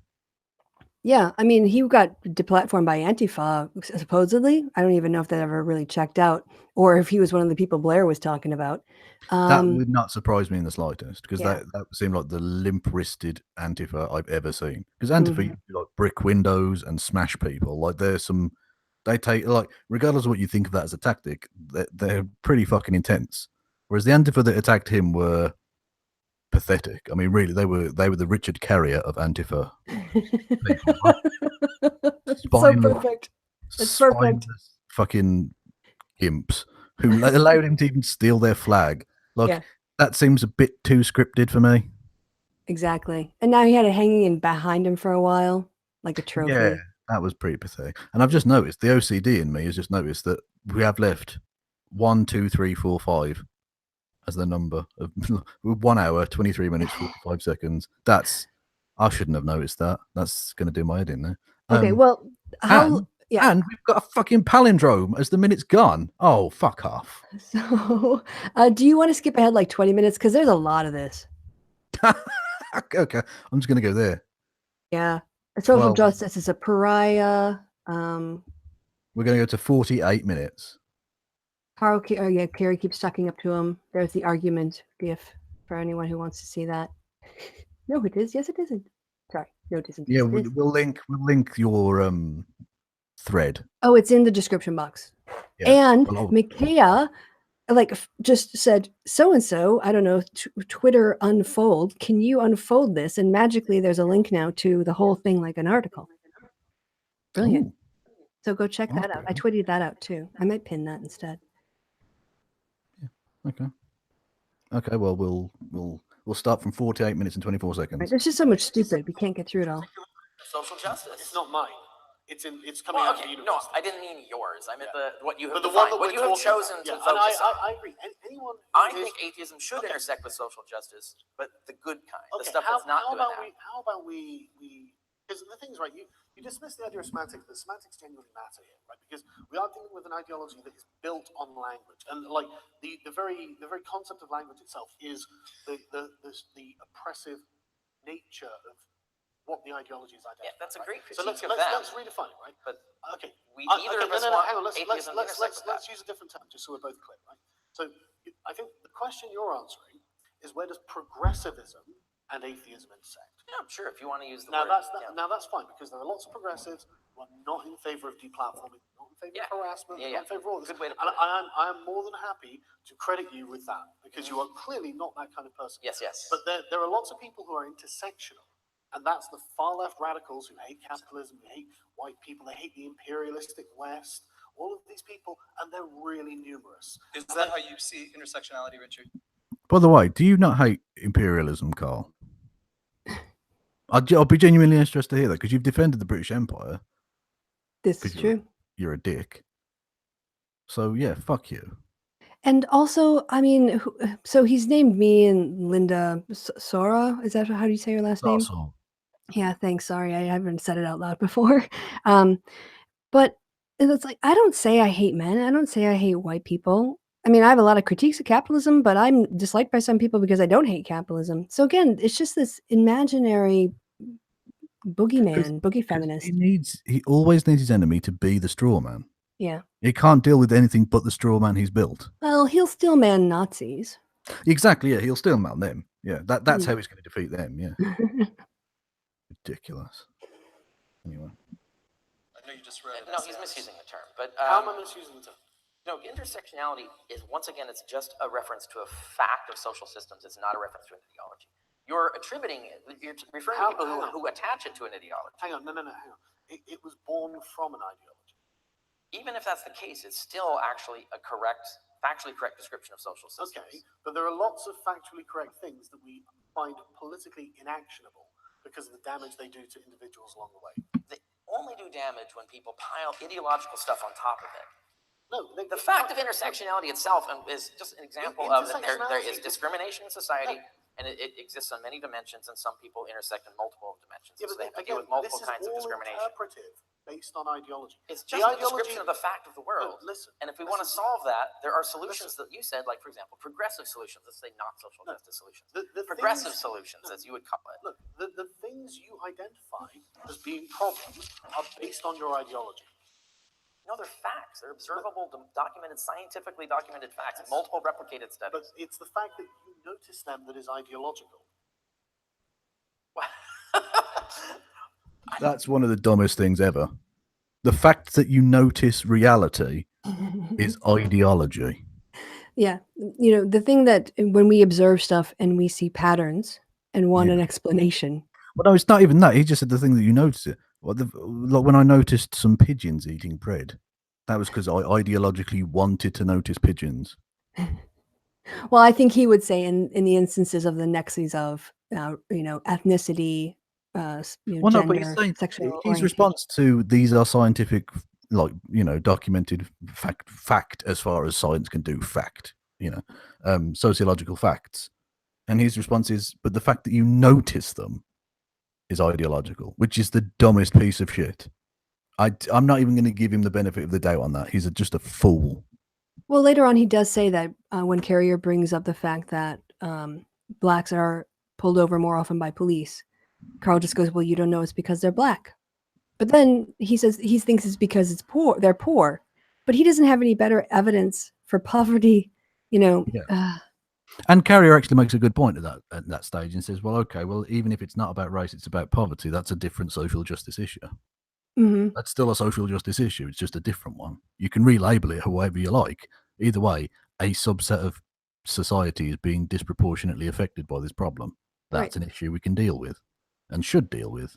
But Carl doesn't, because Carl knows it is about race and he doesn't care about poverty anyway. So regardless of what the problem is, Carl doesn't care. And he doesn't know. He doesn't know and he doesn't care. Yeah, which is, is an absolutely brilliant description of Carl's entire world. Mm. Doesn't know, he doesn't want to know. What are you talking about? I have no idea where you've gone at this point. Well, that's exactly my problem. I honestly. What think is your that- problem? I'm Did I acknowledge scientific If you facts? stop ignoring, interrupting me, I will let you know, right? So the problem is every ideology has a specific. They've both been interrupting each other constantly. The fact that Carl's the one that gets butthurt about that is really funny. Look, Carrie doesn't give a fuck because, again, he's sort of a spineless little twat. But Carl gets really, really butthurt about the fact that he's being interrupted, even though he's also interrupting. Yeah, Carrier just lets it wash what over. they could do with is an actual fucking moderator. Yes, yeah. So that they're not talking over each other all the time. A useless, censorious piece of shit. Well, he's censorious about people he doesn't like. But a useless piece of shit sat there doing fuck all. Really doing fuck all. I wouldn't be surprised if he was on his phone. Maybe that's why he's not in the shot. Yeah. He's sending dick pics to people. Don't say that. He's sliding into multiple DMs. All right, so get back to it. Sue me if he wants to, because what's he going to do? I've got no fucking money. Like, you can have all of my IOUs, you prick. There. Well, I don't know if Rory Katz would be happy with cheap chicken. Well, he can go and catch a fucking mouse, lazy bastard. Although he caught a mouse. Oh, God. He caught a mouse the other day, and he didn't eat it. He just left it at the back door. So I had to clean it up, and it had really sad little eyes. Oh. And I had to put it in a box and put it in the fucking bin. Oh. Well, what else was I going to do? I'm not going to give it a fucking burial. No, I was going to build a tiny ship and give him a Viking send-off in the fucking canal. Anyway. Oh, see, now I kind of want to do that, but I also don't want a dead mouse on my fucking doorstep. No, I think the Viking ship is a little overboard. I think, respectfully placing him. He'd be on board. You've got your nautical terminology all wrong there. All right. Well, anyway, Amos's sort of heaven. Sorry if I have to be stern about that. I just got that. I got it. Yeah. I was just going to say that a garbage dump is probably like a mouse heaven anyway. So. Well, mouse, if they're alive, yes. Yeah. So. If they're dead, they put a treasure around. I had to take Rory Katz to the vet today. He was fine, don't get me wrong, but he's not my friend at the moment. Oh, right. He's ticked at you. Because I had to put him in a cage and take him to a vet, and they poked him with stuff. Thermometer up the arse. Weird. Oh. And did he like it? No. Oh. He fucking hated every second of it and hasn't spoken to me since. It'd be all right, though, because it's dinner time soon, so we'll be fucking round squeaking like a bastard. When I had to take my Westie in for that kind of stuff, she would just make me feel terrible because she'd give me those big brown eyes and just be like, why are you torturing me? Why have you forsaken me? Yeah, nothing bad even happened. Sometimes she'd just get a quick jab and wouldn't even notice and get a treat. But Anyway, back from cuteness to these two fucking dickheads. First principles. Sure. give people a lens by which they view the world, and this lens effectively colors things and picks out, highlights certain things about certain people. And that's how we recognize that someone is operating using one of these lenses. When they start talking about certain things, often using particular language. Right? Connect this to what we're talking about. What's the relevance here? Well, this is the relevance, right?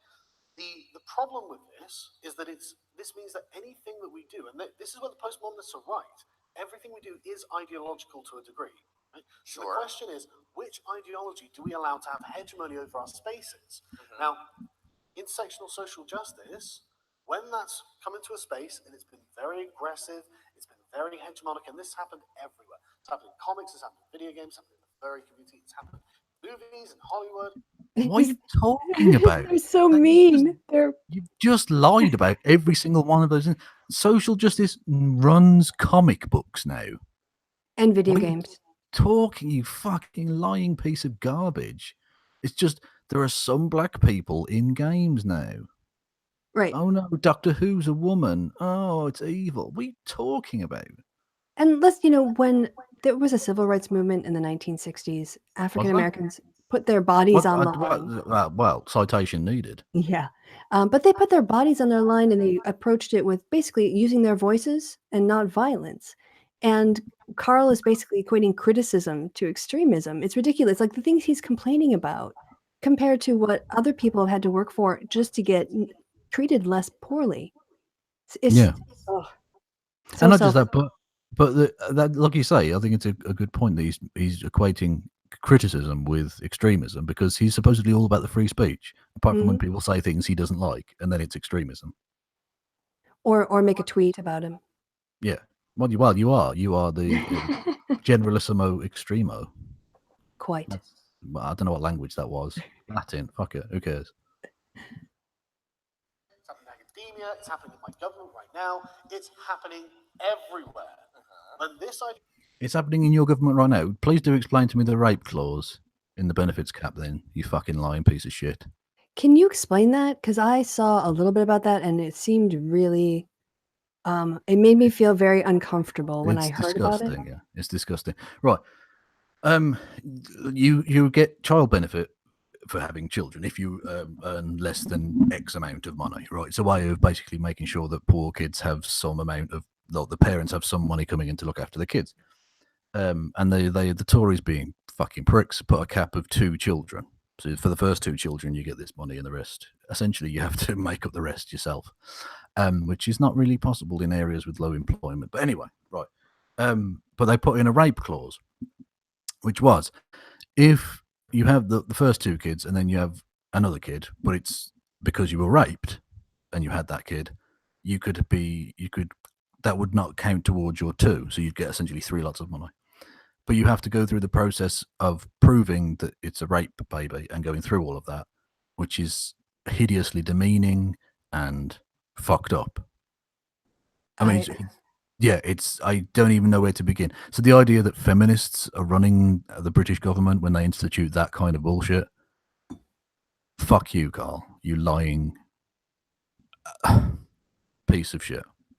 It's just like the patriarchy's worst policy conception of how to deal with that problem. Yeah, it's literally making women relive the harrowing experience they went through in order to get a really pitiful amount of money as well. Like it's barely subsistence living as it is.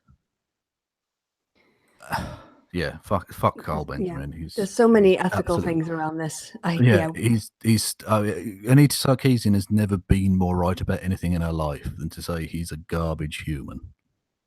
Here. Unfortunately, he is human. I have to admit that much, but he's garbage. Yep. Anyways. Yep. Let's get back to it. Ideology is given control. Everyone suffers, apart from the small pool of activists who effectively act like the bloody Bolsheviks. Okay, this is the problem. No, you're not defending. You're not defending. No. Yeah. Right. So we can both recognize this happening, but surely everyone sees this. Right. Yeah, but the only thing that's weird about that, and regardless of the semantics of it, what you want to call it, that all happened. And I think it's completely legitimate to criticize it. Right. The only problem I have is when the criticism... You spineless fucking prick. Yeah. He's so wet. Yeah, you're absolutely right. That happens.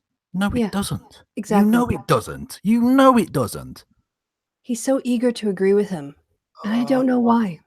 Well, Just concedes, and then stands a little bit of ground. you don't need to cup his balls in your mouth, Richard. You don't need to do that. Anyway, So how close are we to the 58-minute mark? 6 minutes away. Can we skip like 5 minutes? Yeah. 54, 55, 50. Hang on, we'll go back a little bit because there we go. When it comes to language, they think everything in our world was created by an oppressive, tyrannical, patriarchal, imperialistic, white male regime. Then what's above that in this analogy? That was a false generalization. That's where he commits the fallacy. Okay, so That's not no, what do you, Richard, I'm here. Because So you talk just to me. said No, all listen, intersectional right? feminists think listen, that. right?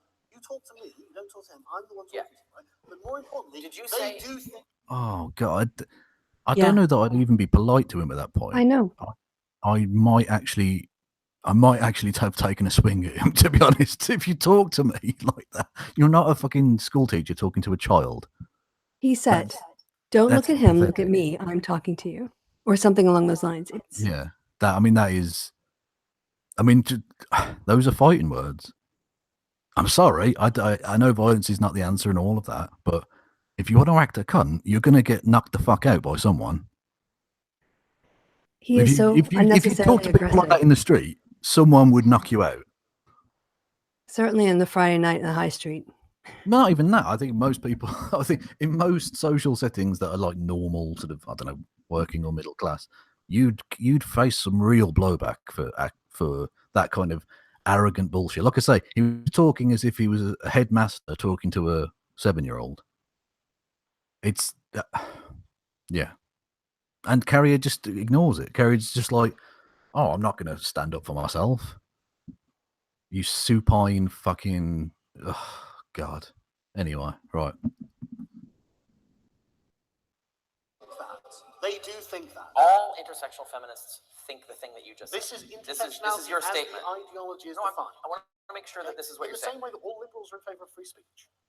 So you're literally saying that everyone who calls themselves an intersectional feminist adopts the ideology you just described. Imagine if you can find a few, I'd say, well, they're the exception that proves the rule. There are so this is thousands of definitional people. too. Yes, it's No, definitional. There's It's thousands of people who are doing this work out there in the world and are not adopting are that not ideology. really intersectional feminists. I agree. Okay, I that's agree just semantic. Too. Yes, it's I've just skipped back 10 seconds, but anyway. Yeah, that again is it's no true intersectional feminist puts salt in their porridge.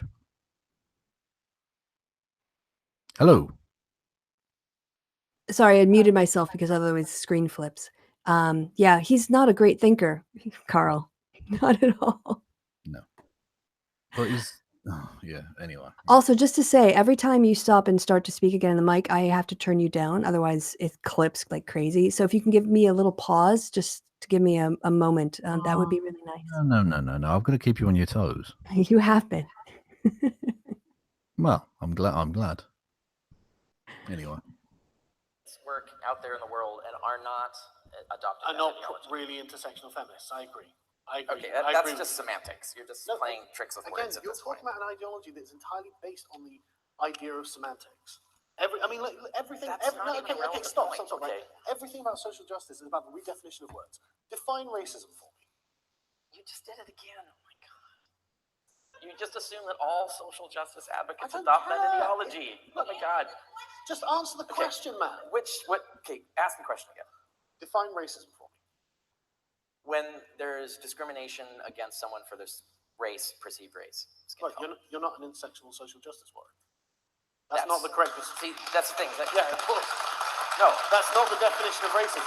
you are picking a definition maybe used by some intersectional feminists, but you're actually Hang on. Stop there. No. Maybe used by some of them. Maybe. Let's not get Maybe let's not used get by bogged some down of in them. the No. This is important. The because percentages aren't relevant. No, this is very important. You're actually saying that by definition, intersectional feminists adopts that ideology. Saying it. Or are you saying that it's analytical truth? This is an analytical proposition that it is a tautology that's necessarily always logically the case that an intersectional feminist adopts that ideology. Yes, I think that an intersectional feminist would necessarily have to, for Okay. example, So you're hang just, on. you're just No, listen, playing no, games stop with interrupting. words. Playing games with words. Yeah. Unfortunately, that's what philosophy is, right? So, No, No. philosophy listen, No. does listen. not play tricks. Right, I'm giving you a second. I'm talking. Perfect. Right. Yeah. That was it. Philosophy is just playing with words. That's What? what it is to Carl because he doesn't understand it. Yeah, because he's a fucking idiot. Yeah, absolutely. Maybe- And not just that, but a proudly ignorant piece of shit. Mm. Well, he It's might read a ridiculous. line or two here and then memorize it and feel smart. Yeah, exactly. Yeah, yeah. It's ridiculous. Anyway, I think I might have got the timestamp wrong for the thing, but anyway, we'll just plow through. All right. It's not about tricking people That's by exactly why we're manipulating here. words. That's precisely why we're here, right? Now, this is the problem, right? The definition of Doesn't make racism sense. an intersectional advocate uses is not the same as the definition you have. I'm sorry, say that again. The definition of racism that an intersectional social justice advocate uses is not the definition you just gave me. Well, what's the definition that you think they would use? It's institutional power plus prejudice. That's certain ones, yes. Yes, but this is the philosophy we're talking about, the ideology of intersectionality. Okay. No. Yes. What? Not all intersectional feminists would necessarily settle on that definition. Find me one that doesn't. All right. Find one that doesn't. Okay. So, Richard, can intersectionality be divorced from this kind of top-down power? I think I would be one of those because I'm not entirely sure I agree with that definition of racism. It seems far too clean cut. I think it's a far more complex topic than that. Yeah, I mean, there's the sort of systematic or institutional level racism, like you find, but then there's also like individual level discrimination. Yeah, And yeah. when people tend to conflate, well, they use the word racism to talk about person-to-person discrimination, but the word can also apply to that larger systemic bias, and that's what he's not acknowledging, or he's saying is ideologically core to being an intersectional feminist, when actually intersectional feminists would acknowledge both types of discrimination happen. Yeah. And people use the language in a fluid way, and so it's important to define your concepts so you know Yeah. what you're talking about. And remember earlier when he was saying, "Tell me a time when I've said that everyone's like that," and he's literally now saying, just done it now. all intersectional Yeah. feminists believe this thing. Yep. Ridiculous. And also giving more commands. Go out and find this. Find Yeah. this person for me. As if he's going to read any of the links he sends him. I mean, if it's more than 6 words, it's That's definitely it. not going to happen. Mm-mm. Or structure? Yes, of course. Because intersectionality itself only refers to the physical fact of social systems, that there is discrimination, and then it intersects in multiple dimensions. Some people have multiple forms of discrimination against them in the system. It's simply an observation of what is factually real in the social system. But it has to be coming from some sort of power structure, right? That's wherever this oppression's coming from. It's coming from. Yeah, I don't know. I don't necessarily use the word oppression, but I think they would use the word yeah, oppression. they do. I'm not a big. But then implicit in that are power dynamics, aren't there? Sure. Yeah. You can't separate these power dynamics from the philosophy of intersectionality. Well, of course you can. No, you can't. Well, You it depends can't on what you mean define by a power damn dynamics. thing in intersectionality If without all factoring you mean by power into it. dynamics is the ability to create discrimination in a social system, then of course, yes. Yeah. But if you're going to define it as something else, No, we're not. We're going to Because- define it okay. how they define it. Right? They cannot remove power from any equation, any calculation that they make. yeah, okay, that's fine. Yeah. Can you hit pause? The ideology. Can you hit pause? We've spent this whole time with you going on. That's not what I I don't- think. Okay. Yes. So first of all, on the issue of intersectionality, if you were, let's say, you're the typical sort of like dude bro, I'm not. you're Though. I'm not though. What are you talking right. about? This is- Let's say there's a hypothetical typical dude bro. Sadly, he's a victim of sexual assault. He might have barriers to accessing services for sexual assault victims because they're disproportionately women, and so the services aren't gendered systematically. Maybe he lives in a rural area, whatever else. I'm making this up, right? So that's his personal experience of kind of like a discrimination. Now here, this is with the system, but it's at an individual level. But he's also then part of a judicial system that doesn't take sexual assault seriously. So he's experienced like the institutional bias that all sexual assault victims experience. And this is why it's important to understand intersectionality and the ways in which these things happen. And if Carl took the time to care about it, he might think about it, but then it wouldn't be a straw feminist that he could beat up on. Yes, it was 63 minutes and 25. Is the is the quote? It's the shut up bit. Sorry. So 1 hour and 3 minutes. I was right. Yeah. Okay. And also, I was giving you time what to 58 plug your is. computer in because I saw your battery went low. Oh, did that show up on the screen? Oh, okay. Yeah. So I had to plug that in. Yeah. So I don't know what 5850 was. I've made 5 timestamps and only marked the actual quote once. But I know it's the 63 minutes because I've put 4 exclamation points next to it. Because I'm an AOL kid from the 2004, obviously. Yeah. Anyway, we're what 2 minutes and 1 second away. Away from the gloriousness. Yeah, let's go.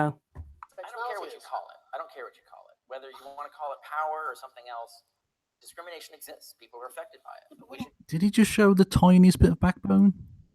I don't care what you call it. Oh, that was. Oh, did one Occasionally he bollock pop gets out there? frustrated. Occasionally he'll get frustrated with him. He's got terrible shoes, though. Not relevant, but No, but you are commenting. You're judging. I am absolutely, yes.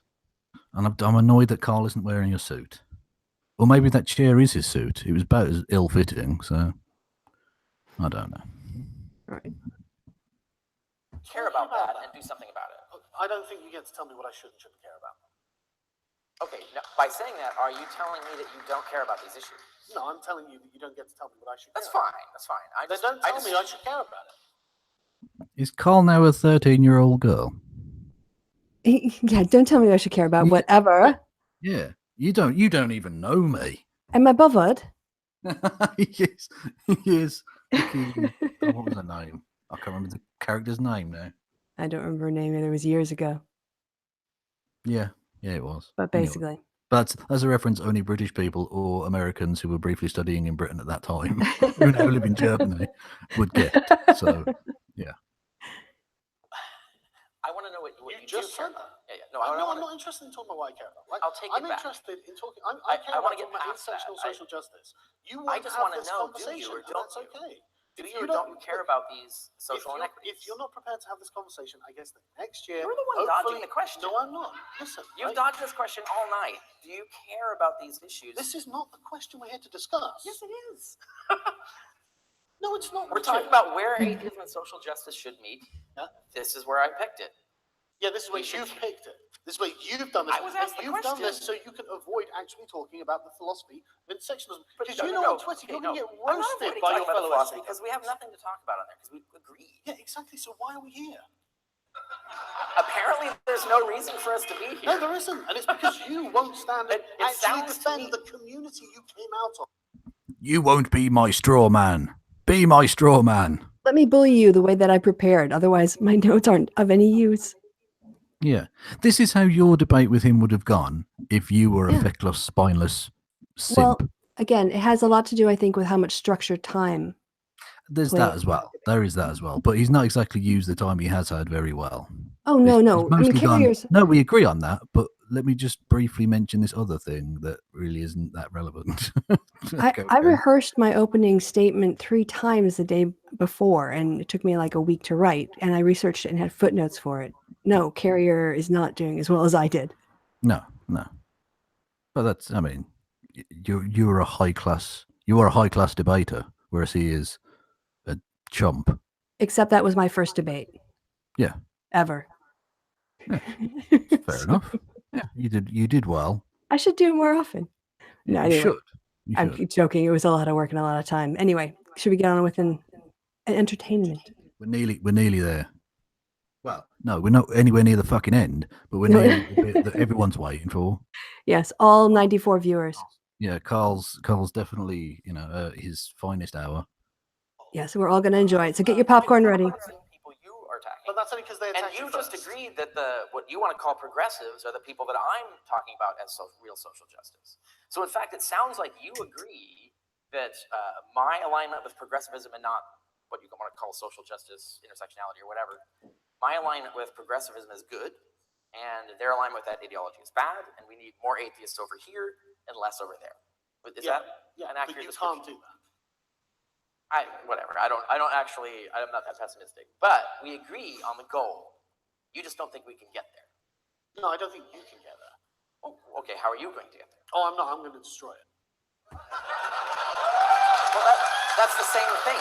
So No, it's how? not. No. I'm going to tear it up. Getting Richard, rid- He's Well, he's about to do ridiculous. it. He's about to do it, but I mean, the arrogance of saying, "I'm going to destroy it." He believes it runs all of the universities and all of the governments. But Carl, in his fucking the spare room in his house in Swindon, is going to destroy all of it.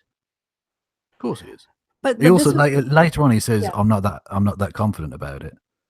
Well, And, you just said you were going to destroy it. What? right, but this was the weekend, and then like 2 days later, he decided to take a break. Well, yeah, but even that was a lie because he subsequently made 2 videos trying to get a rapist onto the Supreme Court. So brilliant.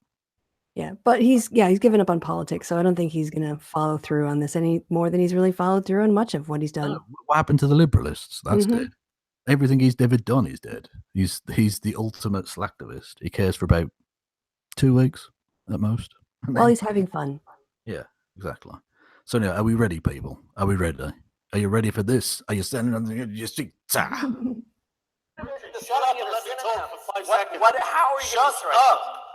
Shut up. How are you going to destroy Shut it? up. Answer the question. Shut up. How are you going I'm to not destroy answering it? any of your questions. Hold You're on. just avoiding. Hold on. Stop interrupting me and I'll tell you what I'm going to say. Let's keep it Okay. civil, please. Oh, there we go. He allowed him to say "shut up" 5 times, and then goes, "Let's be Then. civil, please. Let's be civil." Like the worst moderator. This is such a joke. I had to mute myself to make sure the screen didn't flip, but oh my god, it's just a joke. It's ridiculous. Absolutely ridiculous. We'll go back 10 seconds and see it again. Yes, please. No. I'm going to tear it up. Getting rid of it Richard, and shut up destroying and it let are me talk for 5 synonyms. seconds. How are you going to Shut destroy it? up. How? Shut up. How are you going to destroy Shut it? up.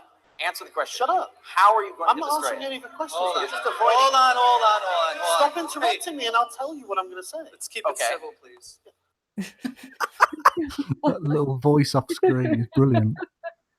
Let's be civil, please. What I a know you- shit I kn- show. I know you've knifed someone to death, but let's stop violence, shall we? Yeah, come on, guys. Just, calm down a bit. Yeah, that's ridiculous. And someone called again, 999. At no point does Carrier go, "Are you telling me to shut up, you cheeky bastard?" Or look to the moderator and say, Yeah. Are you happy with this? Because this reflects on you as the moderator. This Yeah. makes you look a right fucking prick. and this was like their star thing, Yeah, this was the sort of the banner act. Yeah. I think and- I think Carl went in wanting to play to his audience, and I think Carrier wanted to go in to win them over. And neither of them achieved No, anything. they both lost. Yeah, that's the thing. That's true. They both lost. The moderator lost. Yes, the con Oh. lost. God almighty. I don't know mean- if they're going to be able to do this again next year because Mundane Matt's off the game. Roosh is off the game. Sargon's not going to want to do this again after this humiliation. Like, who's I going to don't come know. back? Carl's got, what else has Carl got going on? So it's not like They've Oh. tried him with him twice now, and both times it was a shit show. Yeah, but it was a shit show that got like Last not time, yeah, headlines. but this one, this Yeah, comparison. I mean, he this couldn't was have done bad. worse. People were saying that he was acting like Thomas Smith, his fans. In the No, but comments, Thomas go read Smith the was comments. perfectly reasoned. Yeah. So he was acting nothing like Thomas Smith. No, but that's their worldview. But go Exactly, go yeah. read the comments. Go read the comments. Oh my God, go read the comments. Oh, it's beautiful. Yeah, absolutely. Oh yeah. But I mean, even worse than the comments underneath Jordan Peterson's tweet about how your man Kavanagh should resign. Did you see him do a 180 on that? Oh, did he? I'm not surprised because his fanboys were really, really upset. Yeah, he was getting ratioed like big time on that. And eventually he was like, oh, maybe I haven't thought about it. Maybe I'm mistaken on this. And I was like, that alternative influence network report about how fans radicalize the hosts, Hmm. the content creators. Yep, there you go. Anyway, Okay. let's see Carrier definitely defend himself like a grown man. Okay, this ideology has to go. The fundamental How? contradiction. Why I are you agree it has to interrupting go. me? How? Why are you interrupting me? Why can't you let me finish this? Yeah, he's such a prick. He's such a prick, and Carrier's such a fucking. Look, I'm not. You don't have to be ultra macho man or anything, but you've got to have a spine. I mean, You've just look at got to that have a body spine. language right now. Hold on the Yeah. screen. He I'm locked didn't. on the screen. Yeah, exactly. But he didn't. He told him to show up 5 times. He didn't even reference it. didn't reference it, is now leaning in, going, "Why are you interrupting me?" I'd have knocked him the fuck out already. And Carrie is sorry, just I don't- retreating. Like his body language is Mhm. retreating. Yeah. He's leaning back. And Carl, the typical bully, knows he's getting no resistance, so he'll happily lean in. Mhm. Oh God, I despise both of them. I really do. You- What I was gonna say, you You're just gonna keep box you repeating in a yourself. place where you know you're fucked. That's why. Look, you want to get rid of it. I want to get rid of it. We agree on this. There's nothing else to say about that. Then stop interrupting me. Then answer the question. The next step No, is how I'm do we about get rid to of tell it? you what I'm about to say, but I want you to stop talking. Okay. That was brilliant. He interrupted him to say, "Stop interrupting me." Yeah. Oh God. Yeah. Anyway. It's awful. All I want to know is how you think we should get rid of it. This is the topic we should be talking about. Yes. Is how do we get rid of it? Okay, I'm going to talk, Yeah. and I don't Hang want. on. Did you know Quadrucci's contribution there was yes? Mhm. I mean, I'd like that, but it's not like I'm running this thing or anything. Yeah, it's as if I'm literally the person in charge. It's supposed to be like making sure this is an actual conversation and not a shit show between two wankers. Fuck off, get back on track, you prick. Anyway, I'm just swearing at my fucking laptop now. Anyway, how long have we been going? I don't even know what time it Don't is. look. Don't look. Just don't Oh God, is it that bad? look. Don't look. It's like climbing a mountain. Don't look down. Go uninterrupted after. Okay. Intersectionality, I don't care whether you believe it or not, and I don't think you're defending it, right? But the topic that we're here to discuss is intersectional social justice, what it does to communities, and the reason that it does these things. Everyone assumes. Can I just point out for a second? That's not at all what the topic of the panel is. The topic of the panel is It's literally there on the screen. Yeah. Where yeah. do social justice, the secular community, and identity politics meet? Intersectionality is not mentioned there. Nope. No, it's a topic within that broad spectrum of things, but that's not actually in the topic at all. Nah. It's not mentioned, Carl. So he's just made up a topic, and he's mad that Richard won't debate him on the topic he made up during the course of their live debate. And also, it says the secular community, which I don't think either of them have mentioned the word secular once. Or identity. All right, yeah, identity. I think it came up once. About no, actually, they haven't got to the black people bit yet, have they? Mm-mm. Which is, by the way, is an absolute gem of nonsense. I literally messaged Kristi in caps lock rage at one point. I was so annoyed with him when he's going about. Well, we'll get to it, I think, unless we skip past it, because I'm losing the fucking will to breathe oxygen at this point. Well, we could. Is there something you're waiting for here to come up? Because we could skip ahead to that. Because it's literally just this for the black people. How poverty. No, hang on. What was it? Oh shit! What was it? Black people. Something like poverty being good for black people or some bollocks. Oh, racism was good. It's like the last. Yeah, racism was good for black people. I wanted to kill everything ever in the world. I thought, would an actual asteroid smashing into Earth be such a bad thing? Well, I don't know if you saw my thread on this, but when I did. I didn't read every single post though, because I didn't want to relive it, frankly. But when we got to the part about the part we were going to skip to, I guess, my gifts were like smashing things and knocking over tables. Yeah, I think that's fair enough. Yeah. Hang on. Oh, we'll just skip forward a bit. Hang on. Just go to there. Fuck it. I would consider it a logical trick, basically, if an SJW to say, well, you're just an MRA then, and then attribute to me all the other bad ideas that they attribute to MRA. In fact, that's not the case. I don't share those. They're using it as a smear, aren't they? Correct, but they use it as a smear because they. Unlike how you use SJW, obviously, which is not a slur at all. It's just a perfectly reasonable descriptor. You fucking lying piece of shit. Hello. Oh, yeah, I'm still here. I was just waiting for you to hit play again. Sorry. Because I'm paying attention to the sound levels, because every time you talk, I have to rearrange the sound, and then I have to turn it back up. So I was just paying attention to that. Oh, Jesus Christ. So basically, there was no point in me playing it, because you're still having to fuck with the volume anyway. No, because it was low in the chat, so it's okay. It's all right. I know I've retired that aspect of my conversation with the chat, but seriously, chat. Don't fucking start with me, all right? Don't. Shut up.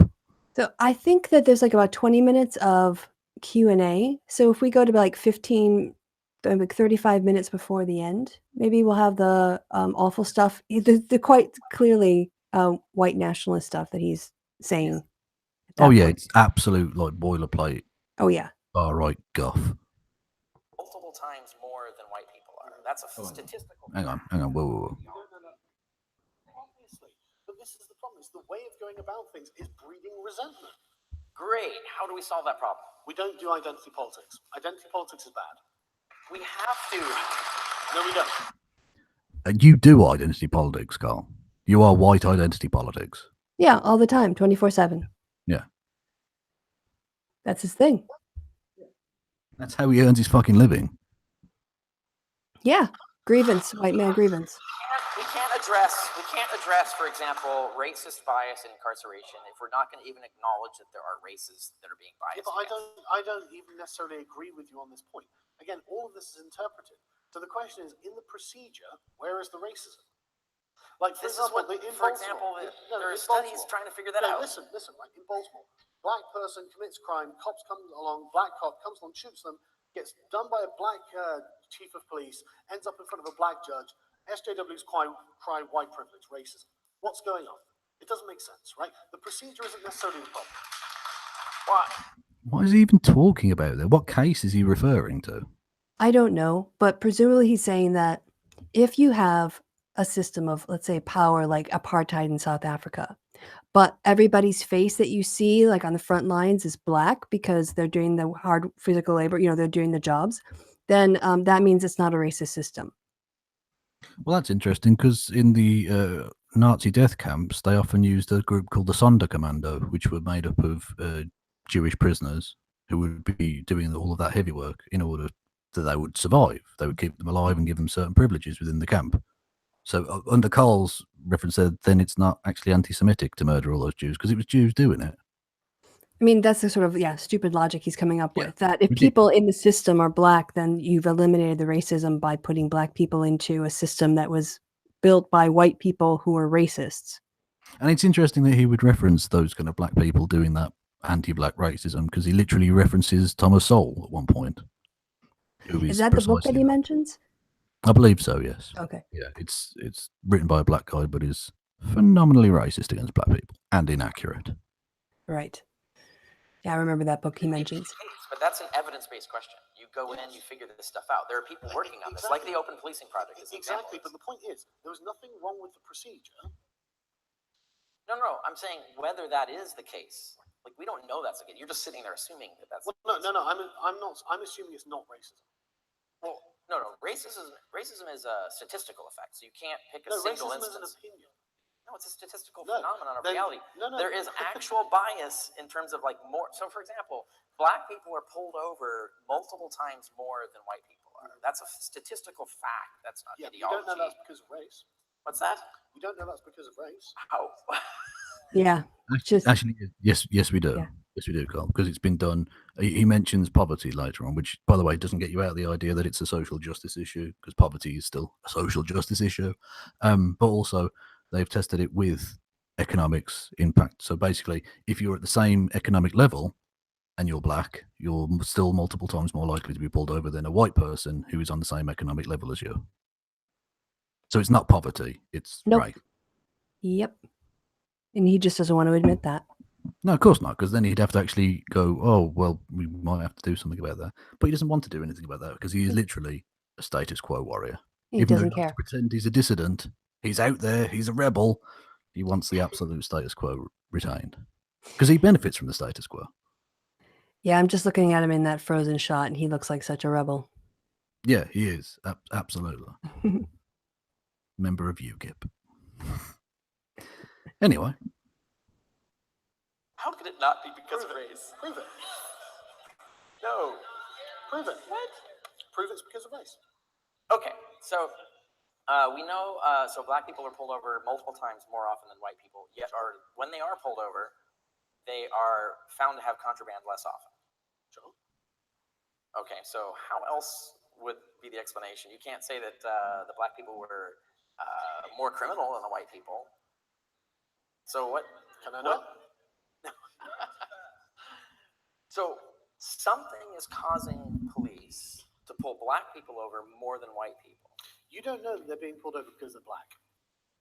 How else would it have an This is effect? the ideological cage that they're talking about. Like, but are you talking about, like, is this random chance that this is a statistical anomaly? It's more likely that black people are poor, and police pull poor people over more often than white and the middle class people. Not enough to explain. This is actually accounted for in the studies. This is it's not enough to explain that.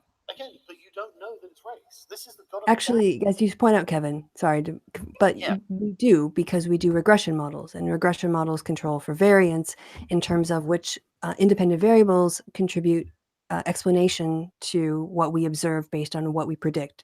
If we predict no effect or whatever else, so like a baseline, a null hypothesis, we can reject. So the problem here is that Carl doesn't understand statistics, not that the studies don't exist. He doesn't understand like conditional probabilities. Yeah. Because he doesn't respect the social sciences. And as a consequence, he's putting out misinformation. No. It's not that he doesn't respect it. If the social sciences agree with him, he's fine with it. He's, Right, I mean, he's the cherry ultimate pick it. conspiracy. He's the ultimate conspiracy theorist. If the evidence supports him, he'll go with it. If not, it's eggheads. You can't trust them. It's cultural Marxism. Right. Let's say that's the case, and we don't have the science to prove that. The science looks the other way. It actually looks to be sending the other way in that. But let's assume Well, that's the the case. studies that I've seen Now we suggest have that now we black have a people are social less justice likely to issue of be shot. poverty. Where now we're saying the poor are pulled over more. Yeah. Okay, why are black people poor? Well, no. Well, let's just Yeah. go right. This is where I start to lose it, by the way. Yeah, I think so. So now we've got a social justice issue Sure. we can agree on and Okay. work on. Why are to black solve. people poor? That's a whole other I think it's discussion. actually quite easily explainable.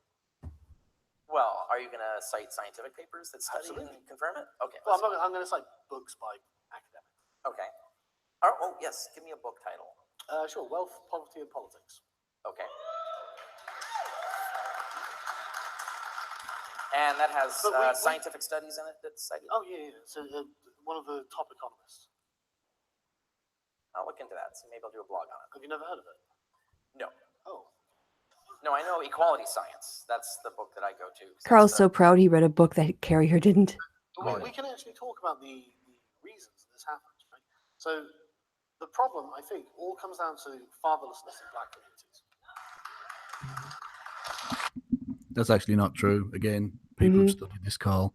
Fatherlessness within white communities has less of an impact. It's it's that black people are underprivileged in a number of different ways.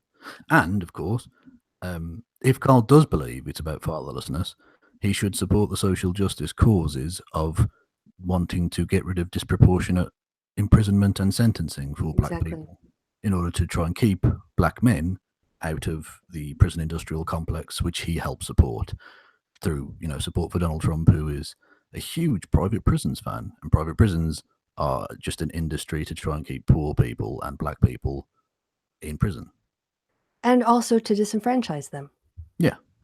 So it's like a 2-for-1 for white supremacists. Which is why Carl supports it, yes. Mm-hmm.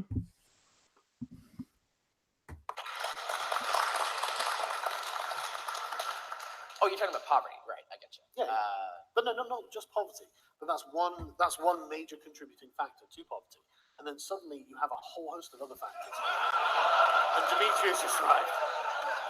I tried running out faster. It was a perfect stopping point in my head. Are we basically done with this?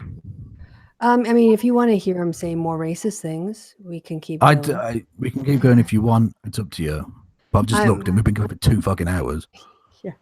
No, Should've I'm looked. fine. It was a trash fire. It was a dumpster fire. Yeah. The questions are quite interesting at the end, but again, I don't want to go through them. I lost the will by that point. Yeah.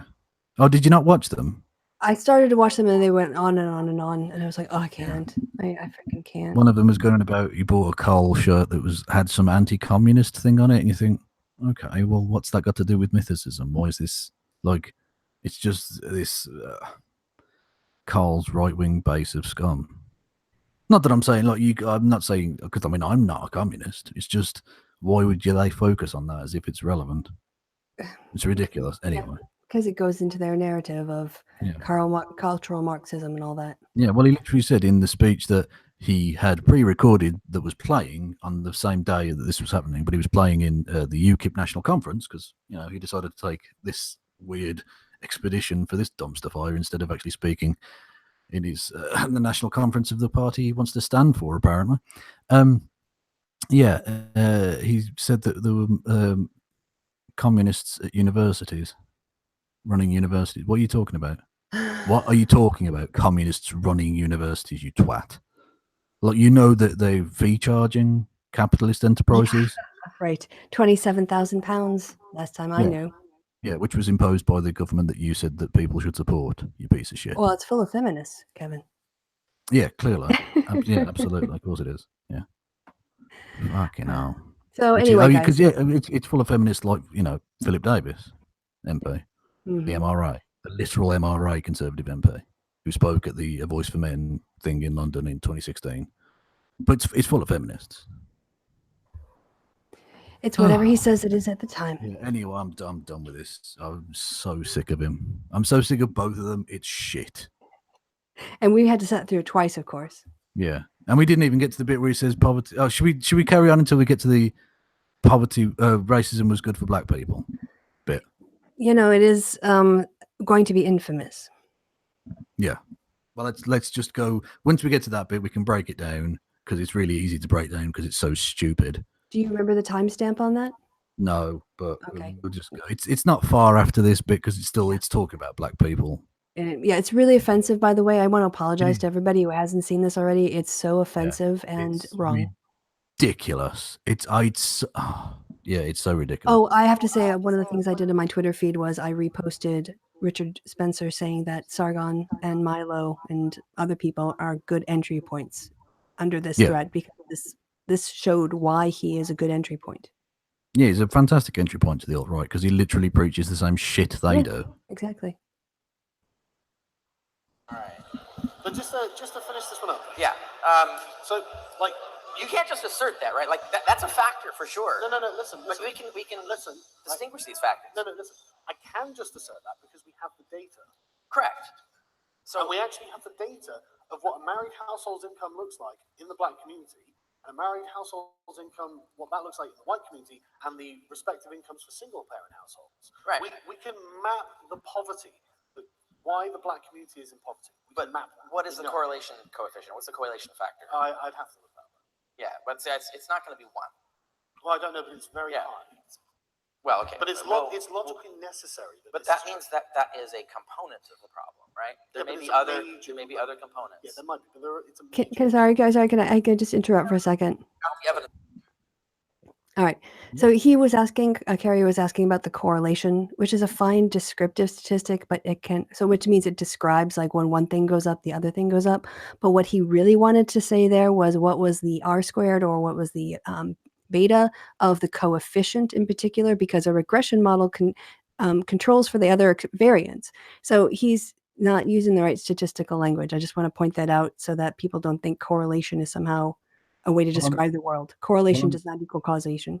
Well, I'm glad you explained that because just like Carl, I didn't understand what he said either. Okay. And later on, he says correlation doesn't equal causation. I didn't try and style it out like Carl was like, oh, I'd have to look it up, as if he knew what he was talking about. Right, yeah, exactly. Anyway. He doesn't. I just stayed silent. I didn't say anything. That's something we talk about evidence-wise. And that's what I think if like legitimate social justice would actually talk about these things. But the problem is the interpretive problem, right? So as soon as you say, right, okay, black people aren't getting married, black women are having children out of wedlock, right? This creates deeply unhealthy communities. Young men need father figures, they need leadership, they need, guidance in their lives. It's very difficult for a single woman to do. Actually, not strictly true. They found from statistical observation that it's having 2 stable parents. It doesn't matter what the gender is. Right. You can have 2 dads, 2 moms. You don't even necessarily need to have biological parents. It's 2 stable authority figures in essence. Right, to grandparents or something. Yeah, exactly. Yeah. And it's not because they're bad people or bad parents or anything like that. Children are just difficult, right?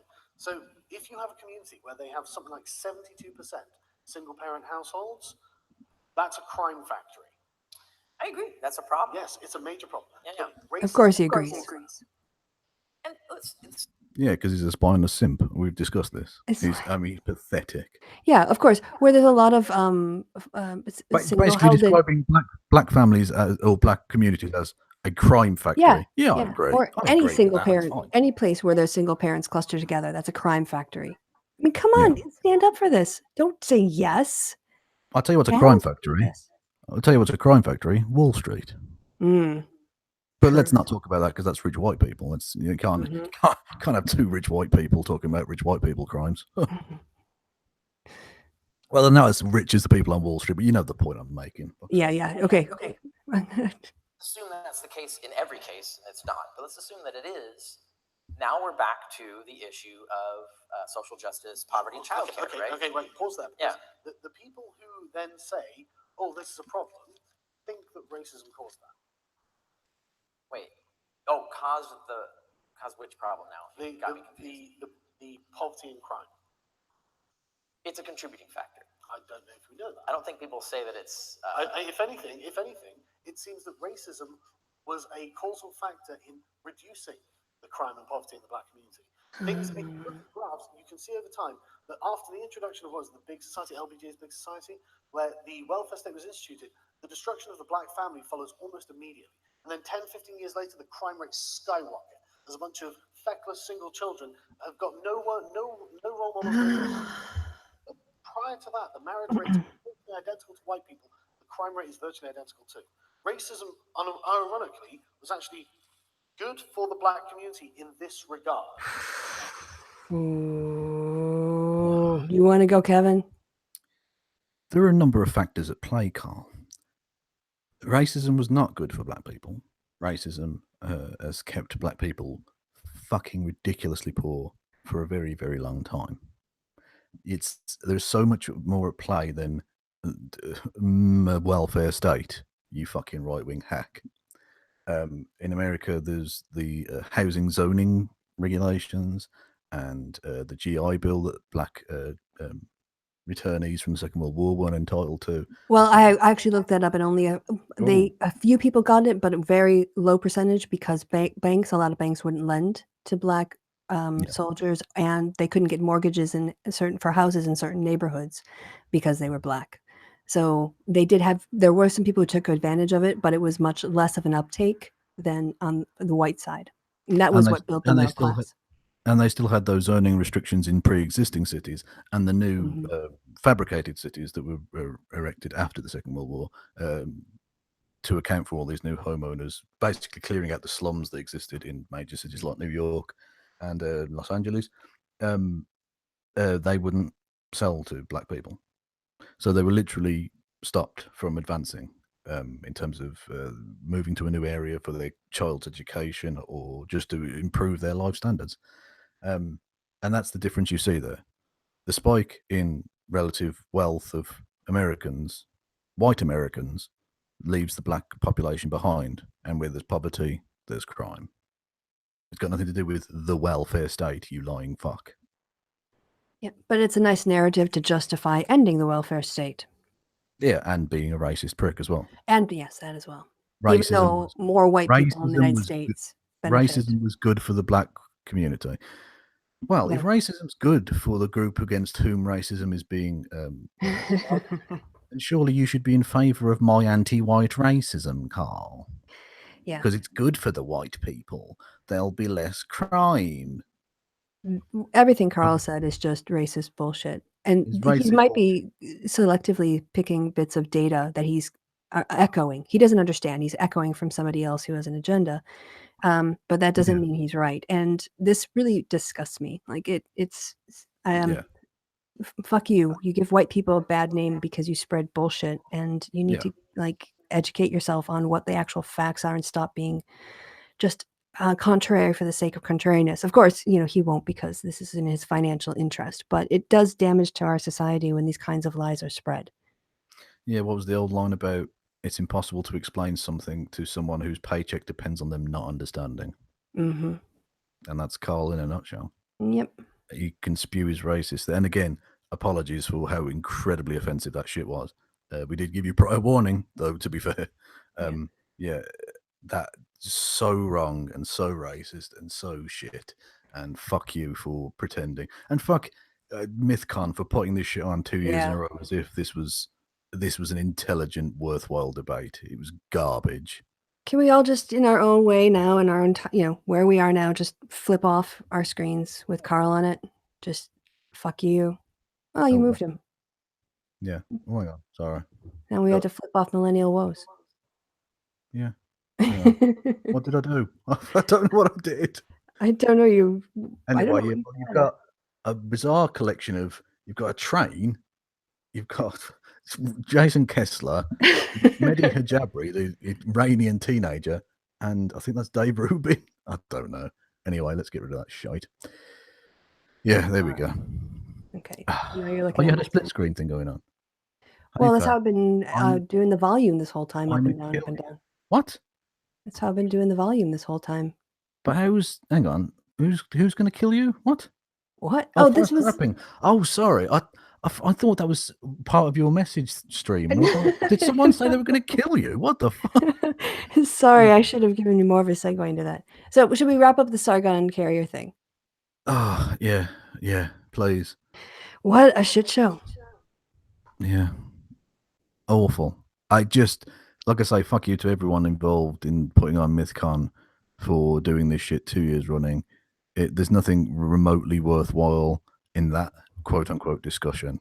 No. It was embarrassing. It was embarrassing. Carrier embarrassed himself. Yeah. Quadracci embarrassed himself. Yeah. Carl embarrassed himself. Yeah. Yeah. And it was hilarious. It They was. said my name. They did. You are public enemy numero uno. Ridiculous. That is so ridiculous. That is ridiculous beyond ridiculous. You should be honored. You are the worst person they could think of. You're the worst person they could think of, and the fact that you're the worst person that these horrible people could think of is an enormous thumbs up to you. It speaks very well to your character.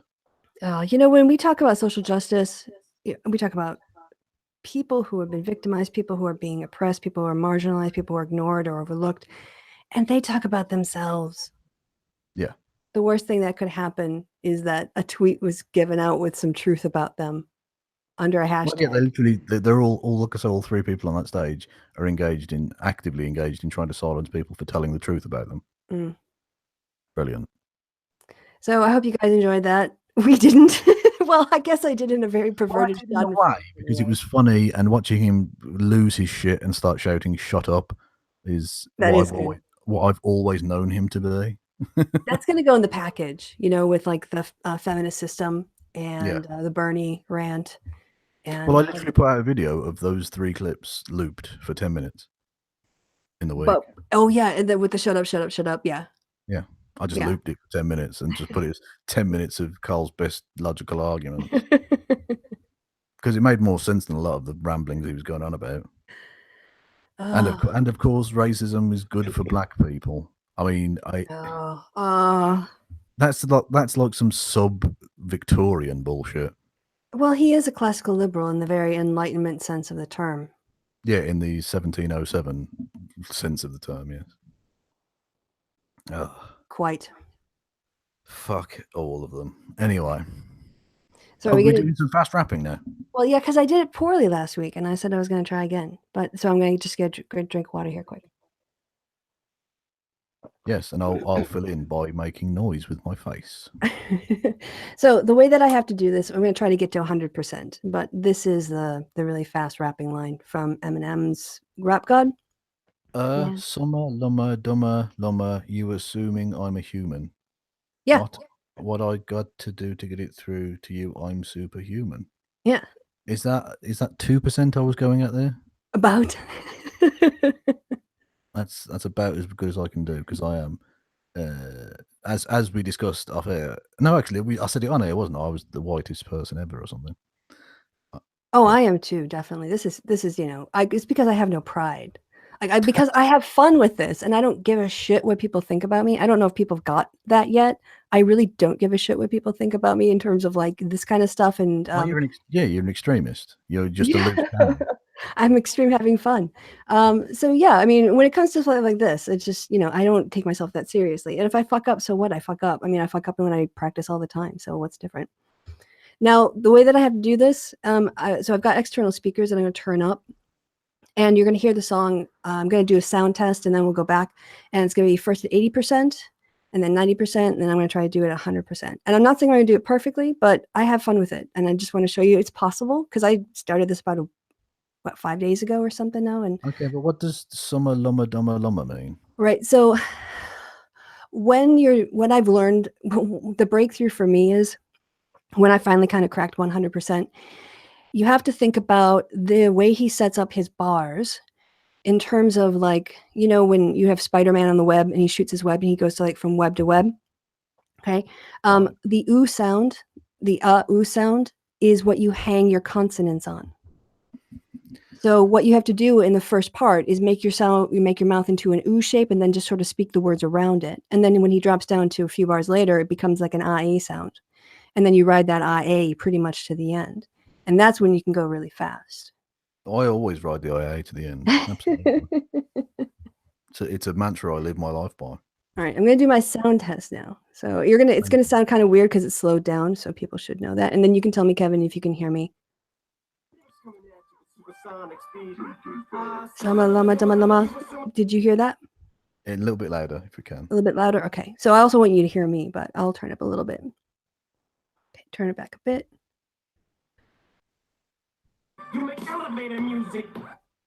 Okay. 80% speed. Summa lama dama lama, you assuming I'm a human. What I gotta do to get it through to you? I'm superhuman, innovative, and I'm a rubber, so that anything you say is ricocheting off of me and it'll glue. I'm devastating more than ever, demonstrating how to give a motherfucking audience a feeling like it's levitating, never fading, and another haters are forever waiting for the day that they can say I fell off to be celebrating, cause I know the way to get them motivated. Very nice. Well Okay. done. Yeah. So I got to put my headset. I can't, I'm doing it. It's weird because I have the external speaker. So, okay. That's the hardest one for the breath because it's slow. So I don't always make it to the end on that one, but yeah, I mean, I can keep going or we can stop. I did it. So, No, well, I want to see how good you are. I want to test your spitting abilities. All right. So then I'll do the next two in a row. I won't stop in between. And the volume, you could hear me okay over the song? Yeah, that worked nicely. Okay. All right. I hope I hit the right volume now because I got to kind of guess where I was before. So let's hope it's about right. Oh, I got to hit play. Summa lama dama lama, you assuming I'm a human. What I got to do to get it through to you? I'm superhuman, innovative, and I'm in a rubber, so that anything you say is ricocheting off of me and it'll glue. I'm devastating more than ever, demonstrating how to give a motherfucking audience a feeling like it's levitating, never fading, and I know the haters are forever waiting for the day that they can say I fell off. They'll be celebrating because I know the way to get them motivated. I make elevator music. You make elevator music. Ooh. Okay, 100%. Ooh. Let's see how it goes. Summa lama dama lama, you assuming I'm a human. What I gotta do to get it through to you? I'm superhuman, innovative, and I'm a rubber, so that anything you say is ricocheting off of me and it'll glue to you. I'm devastating more than ever, demonstrating how to get a motherfucking audience a feeling like it's devastating, and I know the haters are forever waiting for the day that they can say I fell off. They'll be celebrating because I know the way to get them motivated. I make elevating music. You make elevator music. All right, so I screwed up a little bit there at the end, but I've got about 80% of it. That was very impressive, I have to say. That was actually really good. Yeah. So that's fun. You're slightly less white than I'd imagined. No, Eminem's pretty white. He's got blue eyes and blonde hair. That boy's Aryan. I don't know if you can get whiter than him if you can't see through him. So. Well, I meant more spiritually. Oh, right. So no, I've been feeling like a guest in the House of Hip Hop. I've been, like I said, watching a lot of reaction videos, and there's That's quite cool. A guest in the House of Hip Hop. Yeah, I'm a student. I come in there and I'm here to learn. Like when people talk about what a rap bar means or what they get other references, I'm just like I'm there absorbing it. Is that where rappers go for a drink? Yes, they drop some. They got a hot 16 bars that they hit on their round tour around the world. That's a rap joke that you don't get. That's okay. Yes. Well, thank you. Yes. I'm just sat here being all white in my pipe and slippers, and you're just spitting jokes at me. I don't. Yeah. I have no clue what's going on here. That's what they call spazzing. Yes, indeed. Well, I'll leave that to you. It is so much fun. I highly recommend everyone do the Rap God Challenge. Yeah, I won't. I won't be doing any more rapping on this channel, by the way. That is the end. Stop presenting to everyone. No, you have to do it every week now. Absolutely not. That's in lieu of questions, silly fucking trivia questions. You have to rap. And you have to come up with your own lyrics as well. You have to come up with your own lyrics, your own beat. You have to become a rap god. Is what I'm asking for. Oh, that would just be peinlich. That's embarrassing, horrible. Yeah, that's a German word. That's not enough. Yeah. So you went really white again. Okay. Yeah, it's very white again. Right. So there you go, guys. I just wanted to do that one time because I wanted to see if I could, and I got like 80% of the rap. So, but I do 100 now, and I'm actually moved up to 110 to over practice. Oh wow, that is overkill. To be fair. So when it goes to 120, I'm just like, fuck this. I can't do that half fast. But anyway, right. I imagine at that point it becomes like the squirrel song situation where it just doesn't make any fucking sense anymore. The most you can try to do is shape the words. That's the most I can try to do at 120. And I just go, fuck you at some point because I can't do it. So, right. So I think we have to end the show now. Yeah. 2.5 hours is a very happy hour indeed. Yeah, very. It's an after bar plus needing to like get an Uber home, but there are like none around because it's 4 a.m. Yeah, it's the walking home and taking a rest at the bus stop, hoping you don't fall asleep and die of cold kind of night. Yeah. Too late. It's one of those. Too late. All right, guys. Well, I haven't watched the chat at all, other than to see that the sound was a bit low. So I hope you guys had a fun time. I'll go back and check it out. Otherwise, I don't care whether they had a good time. You can get this as a podcast, which I have to say the audio is produced on the podcast. So all of the clipping and stuff, we try to even that out so you can actually hear both of us on an equal like audio quality. So check that out, especially if you find using your YouTube channel eats up too much of your minutes on your phone or whatever else. So you can find that in the links in the description box below. Also, go check out my very witty, snarky Twitter thread. Go check out Kevin's channel. Go check out his most recent video. Well, the first 30 seconds of it, at least, because the next 10 minutes are pretty much the same. But no.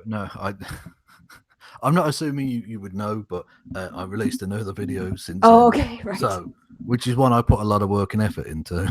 Oh, right. No, that's one of the. Oh, yeah. You want to shout that out because it's your toxic masculinity music. Yeah. I saw it on the Twitter feed before we came on air. Yeah, the first episode of my new series, which I'd mentioned before on this show, toxic masculinity in pop music. I quite like it. It's a bit of a departure for the channel. I think it's much higher quality than most of the shit I produce. Is basically what I'm saying there.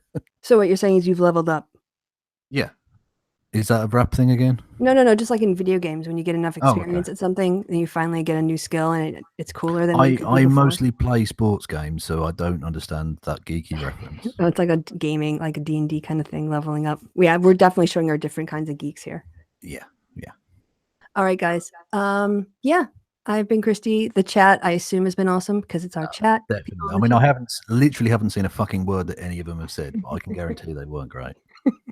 People in the future watching, people on the podcast in the future listening, thank you for tuning in. We hope that you had as much fun as we did, given the shit show we had to deal with. So, mind you, they won't get some of the references about the terrible shoes because you won't be able to see the shoes on the podcast. So, that is true.